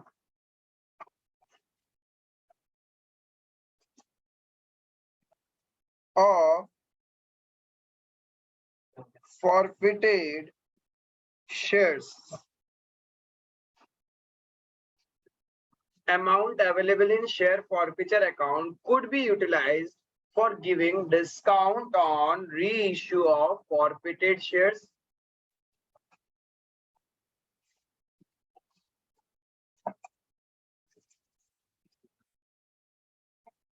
companies cannot give discount on reissue. Company cannot give discount on reissue more than the amount available in share forfeiture account. क्या उससे ज्यादा कंपनी डिस्काउंट दे सकता है क्या? नहीं। Share forfeiture is the last limit जितना अपन discount दे सकता है। क्लियर है?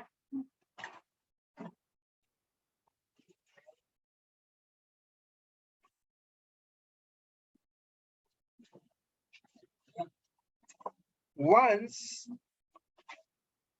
the shares are forfeited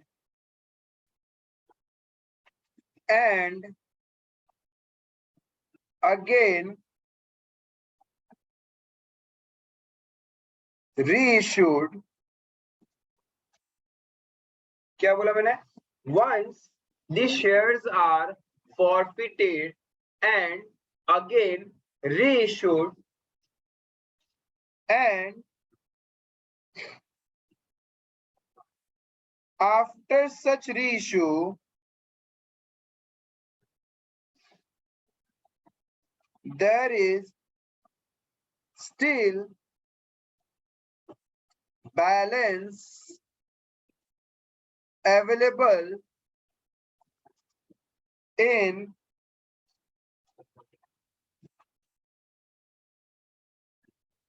share forfeiture account. Once the shares are forfeited, मतलब हमने forfeit कर लिया, अगेन उसको रीइश्यू कर दिया, ठीक है? उसके बाद रीइश्यू करने के बाद भी शेयर फॉरफीचर अकाउंट में बैलेंस है,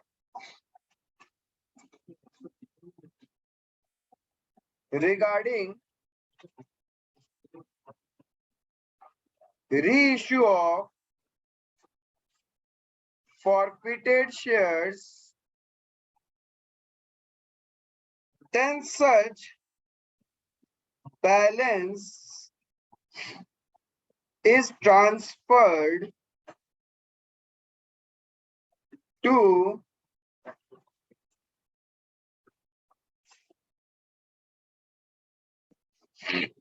capital reserve.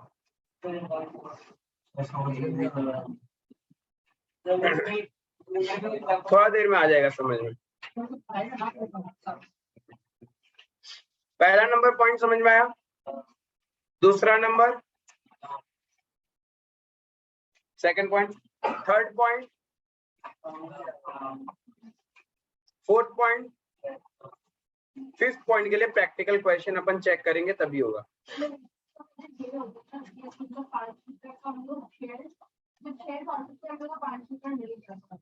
और अपने 5 रुपया हम लोग प्रॉपर से रीइश्यू करें तो हम लोग 4 रुपये में कर देंगे। तो 3 यूज हो गया, 3 रुपए यूज हो गया ना? 3, हाँ 2 रुपए का ये बचा हुआ पैसा अपन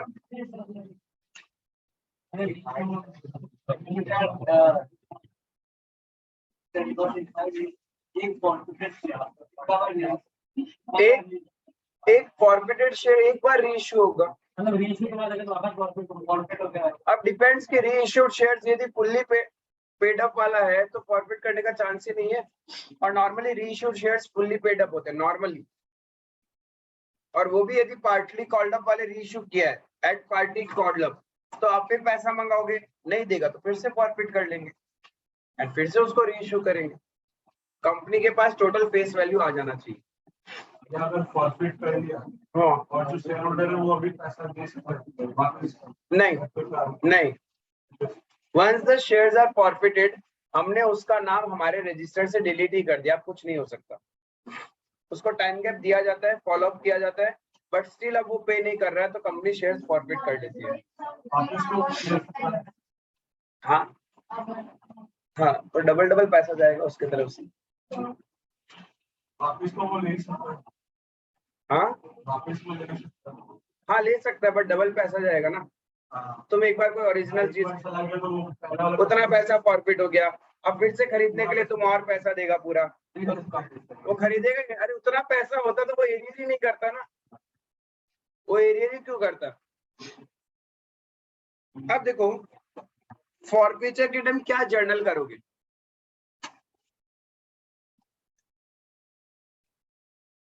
forfeiture of shares issued at par। if आपने पार में इश्यू किया, पार का मतलब 10 रुपए का फेस वैल्यू, इश्यू प्राइस भी 10 रुपए।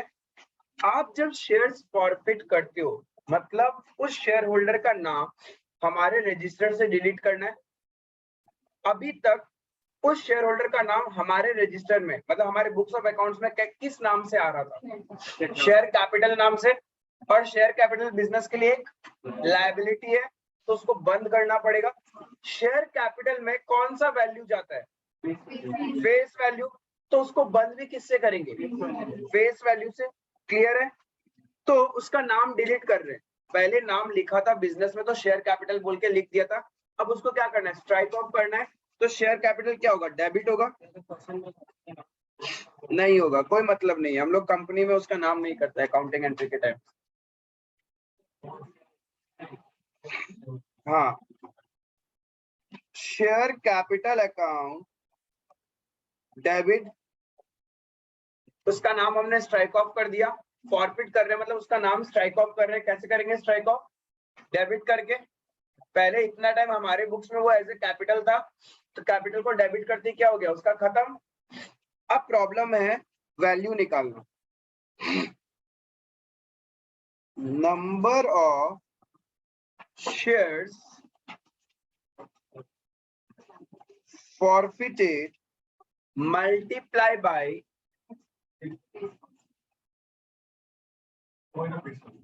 called up part of face value।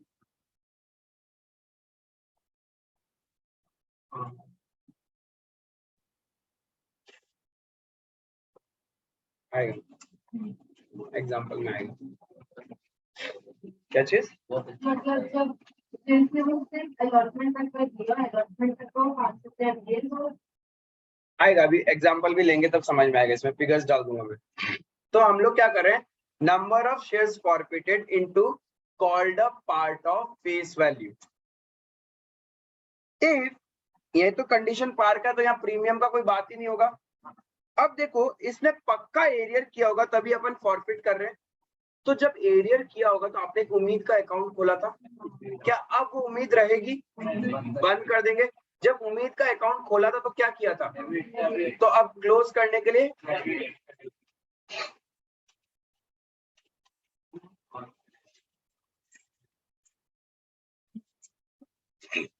उम्मीद खत्म, जितना का एरियर किया था उतने से उम्मीद खत्म हो गई। क्लियर है, और जितना उसने पे कर रखा है वो चला जाएगा मेरे पास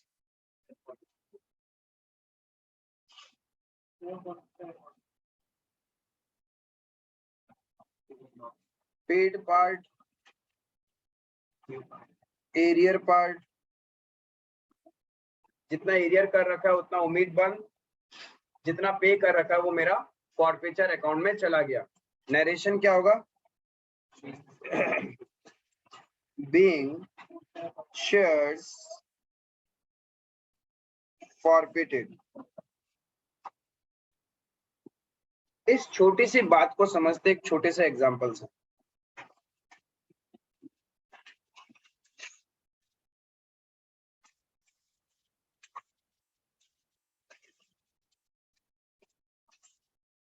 पहले सिर्फ राम का एग्जांपल लेते हैं।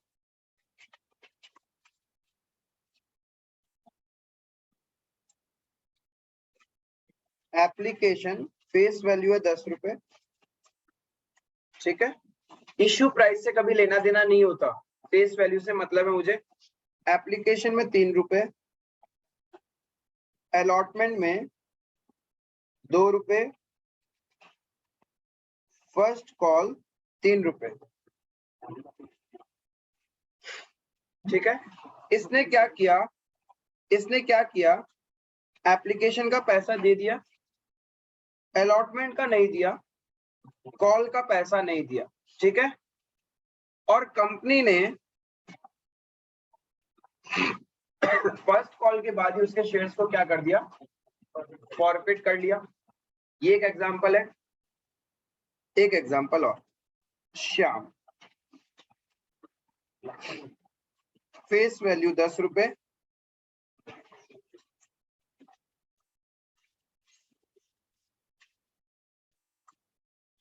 एप्लीकेशन पे 3, अलॉटमेंट में 3, फर्स्ट कॉल 2, फाइनल कॉल 2। ठीक है,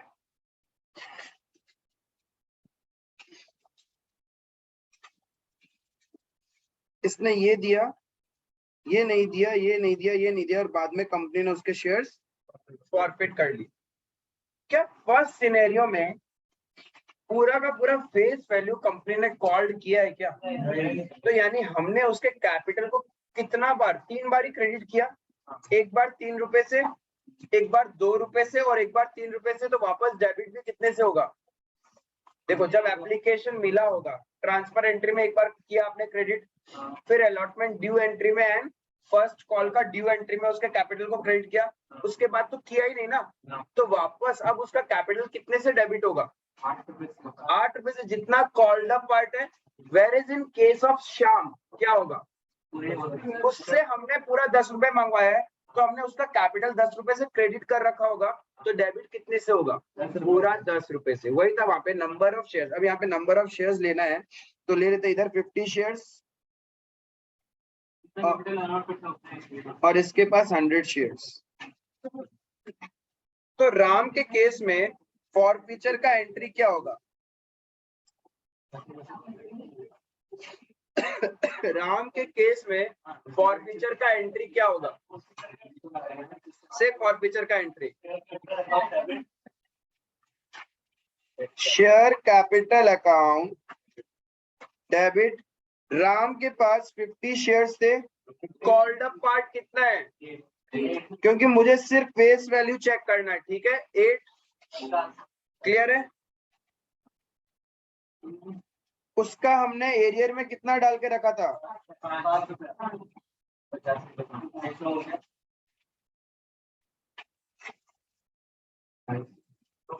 और जितना उसने पे कर रखा है, क्या कंपनी टू बैंक करके रिफंड कर देगी क्या? To share forfeiture account,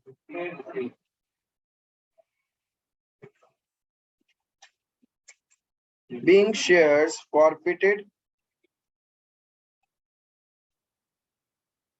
due to failure of non-payment of allotment and first call.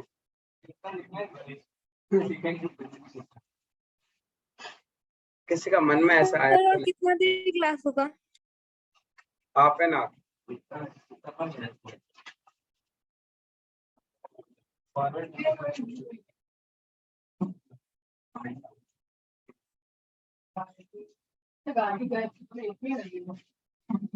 एक करने से हो जाता है। एक साथ ही कर रहे क्या तुम लोग? घर की गायत्री? नहीं सर, वो गायत्री का तबीयत खराब है, वो सो रही है। ओह, फिर उसको कौन पढ़ाएगा? कर लेगी। ओ, ऐसे में उन लोग रात को एक दूसरे का पीके मूवी का तरह एक दूसरे का हाथ पकड़ता है, नॉलेज ट्रांसफर हो जाता है।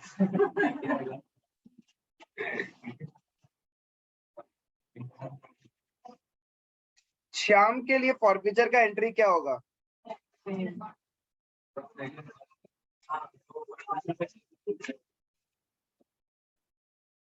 इसमें कॉल्ड अप पार्ट कितना है? टोटल नंबर ऑफ शेयर 1000 या 100? कितना था कॉल्ड अप पार्ट? कितना? पूरा 10 है यहाँ पे। ठीक है, तो इंटू 10 होगा। ये हमेशा ध्यान रखना, number of shares forfeited multiply by called up part of face value. हमेशा फेस वैल्यू पे फोकस करना है, फिर जब कैपिटल का बात आएगा तो सिर्फ फेस वैल्यू।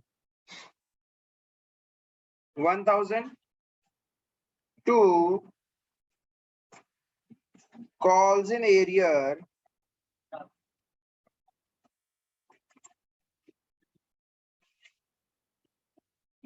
और जितना पे कर रखा है वो चला जाएगा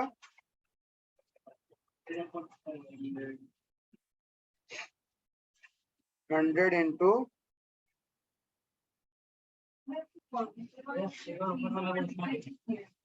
तो उतना ही पे किया ना उसने, एप्लीकेशन के साथ जो पे किया होगा बस उतना ही तो फॉरफिचर अकाउंट में जाएगा। ठीक है, एंड आप लोग को ऐसे ना एग्जाम में भी टॉप में ऐसे करना है, किसके साथ क्या है क्या नहीं है।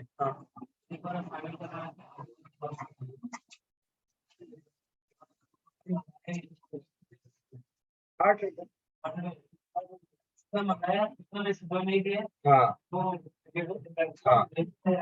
कॉल्ड अप मतलब जितना कंपनी ने मंगवाया। बीइंग शेयर्स क्या चीज,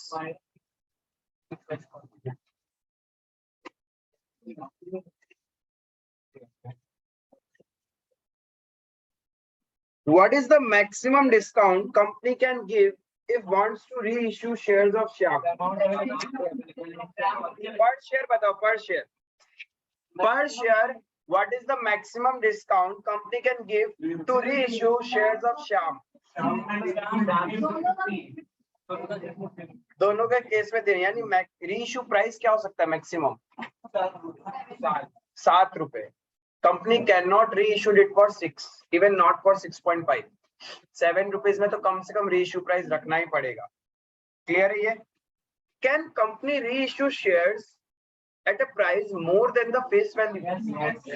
कंपनी का मर्जी, उसमें कोई बाउंडेशन नहीं है। डिस्काउंट में मैक्सिमम डिस्काउंट हो सकता है कितना, जितना शेयर फॉरफिचर अकाउंट में है। ठीक है, बट प्रीमियम वैल्यू कितना भी हो सकता है। क्लियर है ये वाला चीज? ये तो था जब आपका शेयर पार में इशू किया हुआ है और फॉरफिचर के टाइम आप कैसे करोगे।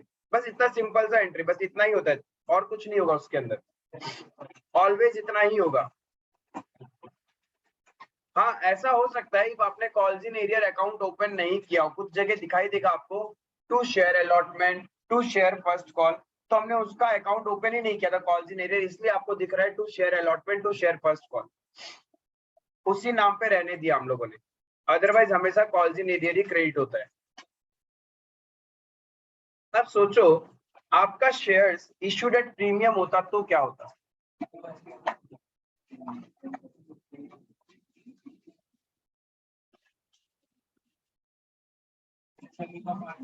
Forfeiture of shares issued at premium.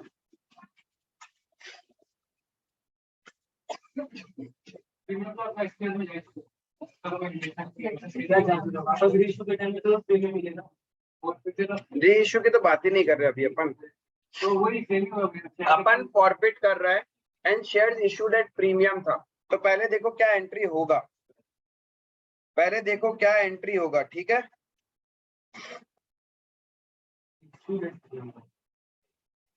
Strike off करना नाम सबसे पहले, तो स्ट्राइक ऑफ करेंगे तो क्या होगा, डेबिट होगा। कितने से,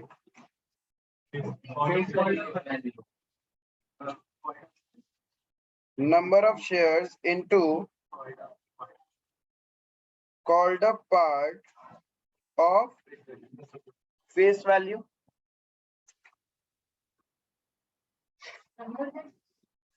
हाँ, number of shares forfeited. Number of shares forfeited. Oh, implied here. Called up part of face value. अब क्या होगा पता है, जब आप प्रीमियम में इश्यू करते हो कभी कभी शेयर होल्डर प्रीमियम का पैसा भी नहीं देता है, उसमें भी एरियर करता है। एसपीआर वाला जब अपन पॉइंट्स नोट्स बना रहे थे उसमें एक लास्ट पॉइंट लिखा था कि वो प्रीमियम रिवर्स हो जाता है। वो यहाँ रिवर्स हो जाता है। इफ कोई शेयर होल्डर ने प्रीमियम का अमाउंट पे करने में भी डिफॉल्ट किया है, फेस वैल्यू डिफॉल्ट किया, इसीलिए तो हम लोग क्या कर रहे हैं, फॉरबिट कर रहे हैं। उस फेस वैल्यू में यदि कुछ पैसा उसका प्रीमियम का भी एरियर है तो आप क्या करोगे, वापस एसपीआर को डेबिट कर दोगे। क्यों करेंगे, देखो सोचो। सपोज आपका एक शेयर होल्डर है राम, तो तुमने राम के लिए अकाउंटिंग एंट्री ड्यू किया, राम अकाउंट डेबिट 5 रुपए लेने हैं टू शेयर अलॉटमेंट का 3 रुपए और एसपीआर का 2 रुपए। आपने एसपीआर को क्रेडिट तो कर दिया, बट राम ने क्या किया, ये अलॉटमेंट का पैसा ही नहीं दिया।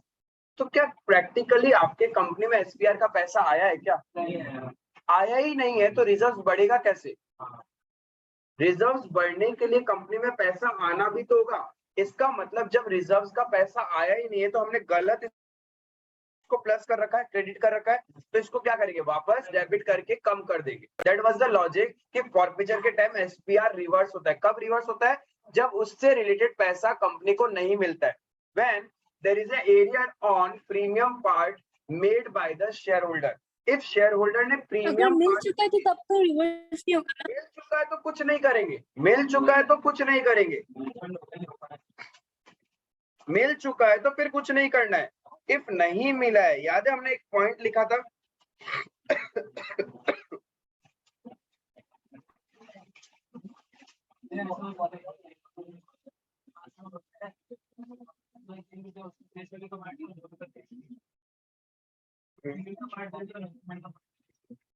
कहाँ गया अपना notes, point number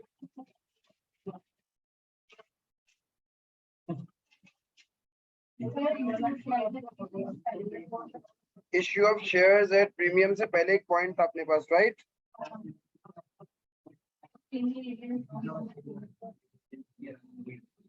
If any arrear is made in the payment of premium, then the portion of arrear is reversed at the time of forfeiture of shares. क्योंकि जब हम उस पर्टिकुलर शेयर होल्डर को हमारे कंपनी से delete कर रहे हैं, तो यानी उससे जितना उम्मीद है सारा खत्म हो जाएगा। तो कॉल्स इन एरियर खत्म, और उससे जो प्रीमियम हमने सोचा था कि मिल जाएगा, इसलिए हमने रिजर्व्स को क्रेडिट करके रखा था, बट हमें तो मिला ही नहीं। तो हम लोग क्या करेगा, रिजर्व्स को वापस डेबिट करके बंद कर देगा। क्लियर है? तो ये चीज हमेशा ध्यान रखना, जब आप फॉरफीचर का एंट्री कर रहे हो और शेयर्स को प्रीमियम में इश्यू करके रखा हुआ है, एंड बाय चांस किसी शेयर होल्डर ने प्रीमियम का पार्ट भी नहीं दिया, देन ऑलवेज फॉरफीचर के टाइम उतना पैसा जितना प्रीमियम का उसको देना था वो वापस रिवर्स हो जाएगा। तो यानी यहाँ पे मेरा एसपीआर डेबिट हो जाएगा।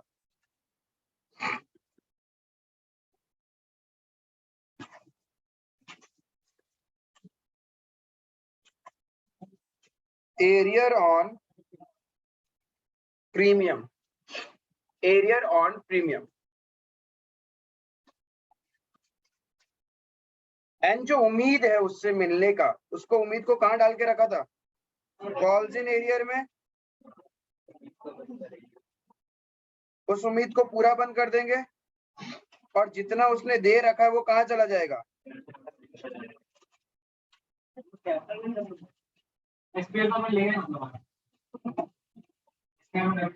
बंद किया अकाउंट को डेबिट करने का मतलब। सबसे पहले सिक्योरिटीज प्रीमियम रिजर्व क्रेडिट होता है, रिजर्व बढ़ता है तब अपन क्रेडिट करते हैं, बट जब पैसा मिला ही नहीं तो बढ़ा ही नहीं है रिजर्व, तो अननेसेसरी आपने रिजर्व्स को प्लस कर रखा है, तो डेबिट करके हम क्या कर रहे हैं, रिजर्व्स का अकाउंट को क्लोज कर रहे हैं। हाँ, ड्यू में ही एसपीआर मार दिया था, बट पैसा तो मिला ही नहीं है। जब पैसा मिला ही नहीं तो रिजर्व्स भी इंक्रीज नहीं होना चाहिए, तो इसलिए डेबिट करके क्या करेंगे, अपन बंद कर देते हैं। बीइंग शेयर्स फॉरफिटेड, ऐसा कभी नहीं हो सकता। बीइंग शेयर्स फॉरफिटेड,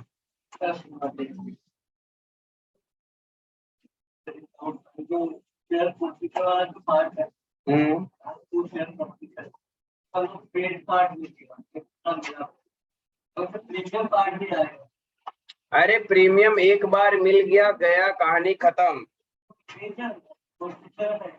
चाहे फॉरफीचर के देखो राम है, ठीक है, जिसके पास 100 शेयर्स है, ₹10, फेस वैल्यू, इशू प्राइस 20। ठीक है। एक है मिस्टर राम, जिसके पास 100 शेयर्स है, फेस वैल्यू 10 रुपए का, इशू प्राइस 20 रुपए का। एप्लीकेशन के साथ है 3+4, अलॉटमेंट के साथ है 3+4, फर्स्ट कॉल के साथ 3+2,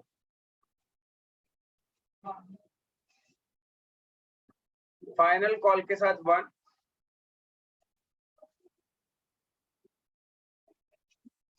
ठीक है। ये अब इसने क्या किया, ये पे कर दिया, ये पे कर दिया, ये नहीं पे किया, ये भी नहीं पे किया, और कंपनी ने क्या किया बाद में, फॉरफिट कर दिया। क्या ये सारा फुल्ली कॉल्ड अप है? Yes yes, because final call के बाद में फॉरफिट कर रही है ना कंपनी, तो फुल्ली कॉल्ड अप भी तो हो गया। अरे मैंने बोला fully called up, paid up तो वर्ड यूज ही नहीं किया, कंपनी ने तो पूरा ही पैसा मंगवा रखा है। जब आप फाइनल कॉल के बाद में किसी के शेयर्स को फॉरफिट करते हो तो वो तो फुल्ली कॉल्ड अप हुआ। क्लियर है? अब देखो इस बंदे ने क्या किया, एप्लीकेशन दिया, अलॉटमेंट दिया, फर्स्ट कॉल नहीं दिया एंड फाइनल कॉल नहीं दिया। तो एप्लीकेशन और अलॉटमेंट में इसने जो प्रीमियम दिया है इसका कुछ सोचना है क्या? वो तो एसपीआर में गया, लेकिन जो आपने फर्स्ट कॉल में एसपीआर ड्यू किया होगा, क्या वो पैसा मिला है क्या? तो गलत ही ड्यू हो गया, फिर उसको तो डेबिट करके रिवर्स करना पड़ेगा ना। तो अब मेरा जर्नल एंट्री क्या होगा फॉरफीचर का?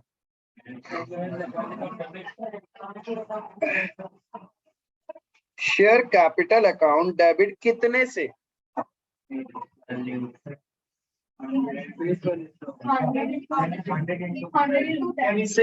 अच्छा एक एक करके, एक सेकंड। 600 क्या करते हैं अपन जब शेयर कैपिटल को डेबिट करते हैं, तो किसको किससे मल्टीप्लाई करते हैं? 100 शेयर्स इंटू 20, 100 शेयर्स इंटू 20। अरे तुम रोशनी, हाँ 100 into 6, 600, 100 into 10, 10, 10।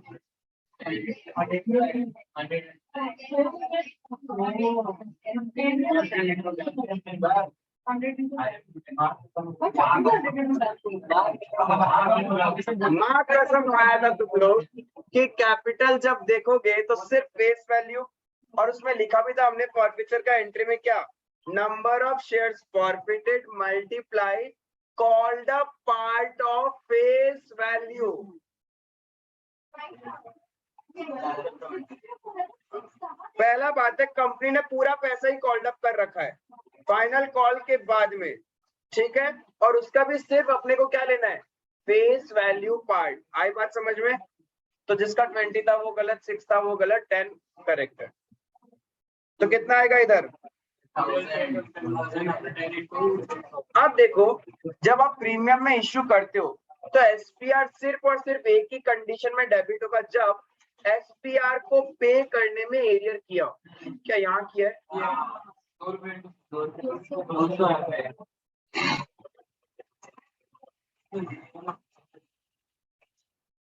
Calls in arrear बताओ।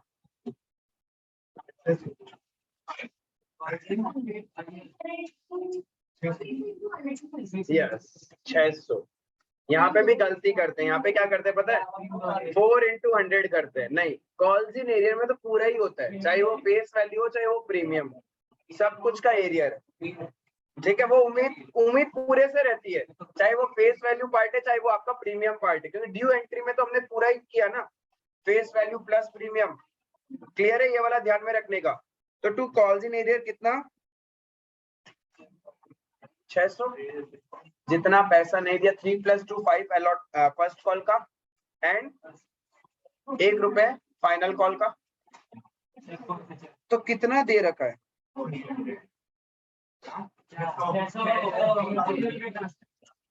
अरे जो मिल चुका SPR का उसको तो सोचना ही नहीं है, सिर्फ ये पार्ट देखना है। 100 into 6, ठीक है, कोई बात नहीं, पहली बार है ये। देखो अकाउंटिंग एंट्री मैच भी हो गया, 1200 से डेबिट हुआ और 1200 से क्रेडिट हो गया। This is the way we pass accounting entry when shares are issued at premium और अपन फॉरफिट कर रहे हैं।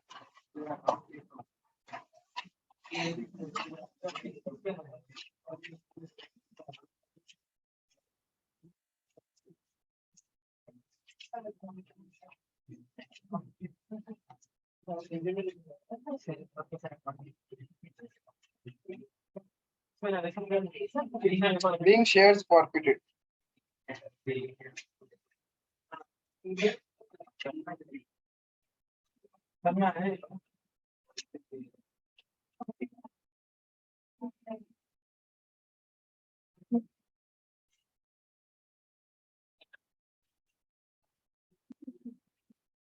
समझ में आया यहाँ तक?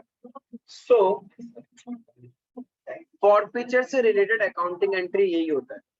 इन द नेक्स्ट लेक्चर हम लोग क्या करेगा, फॉरफीचर प्लस री इशू, इन फॉरफिटेड शेयर्स को कैसे री इशू किया जाता है, किस प्राइस पे री इशू किया जाएगा, क्या क्या कंडीशंस होगा, वो सारा पहले डिस्कस करेगा। Then we will do certain small questions related to only forfeiture and reissue, then उसके बाद एक बड़ा सा क्वेश्चन जहां पे सब कुछ होगा, ठीक है, कॉल्स इन एरियर भी होगा, कॉल्स इन एडवांस भी होगा, फॉरफीचर भी होगा और रीइश्यू भी होगा, ठीक है। तब तक आप लोग इससे रिलेटेड जो भी आपके बुक्स या नोट्स में क्वेश्चंस है वो सॉल्व करना। That's all for today. Thank you.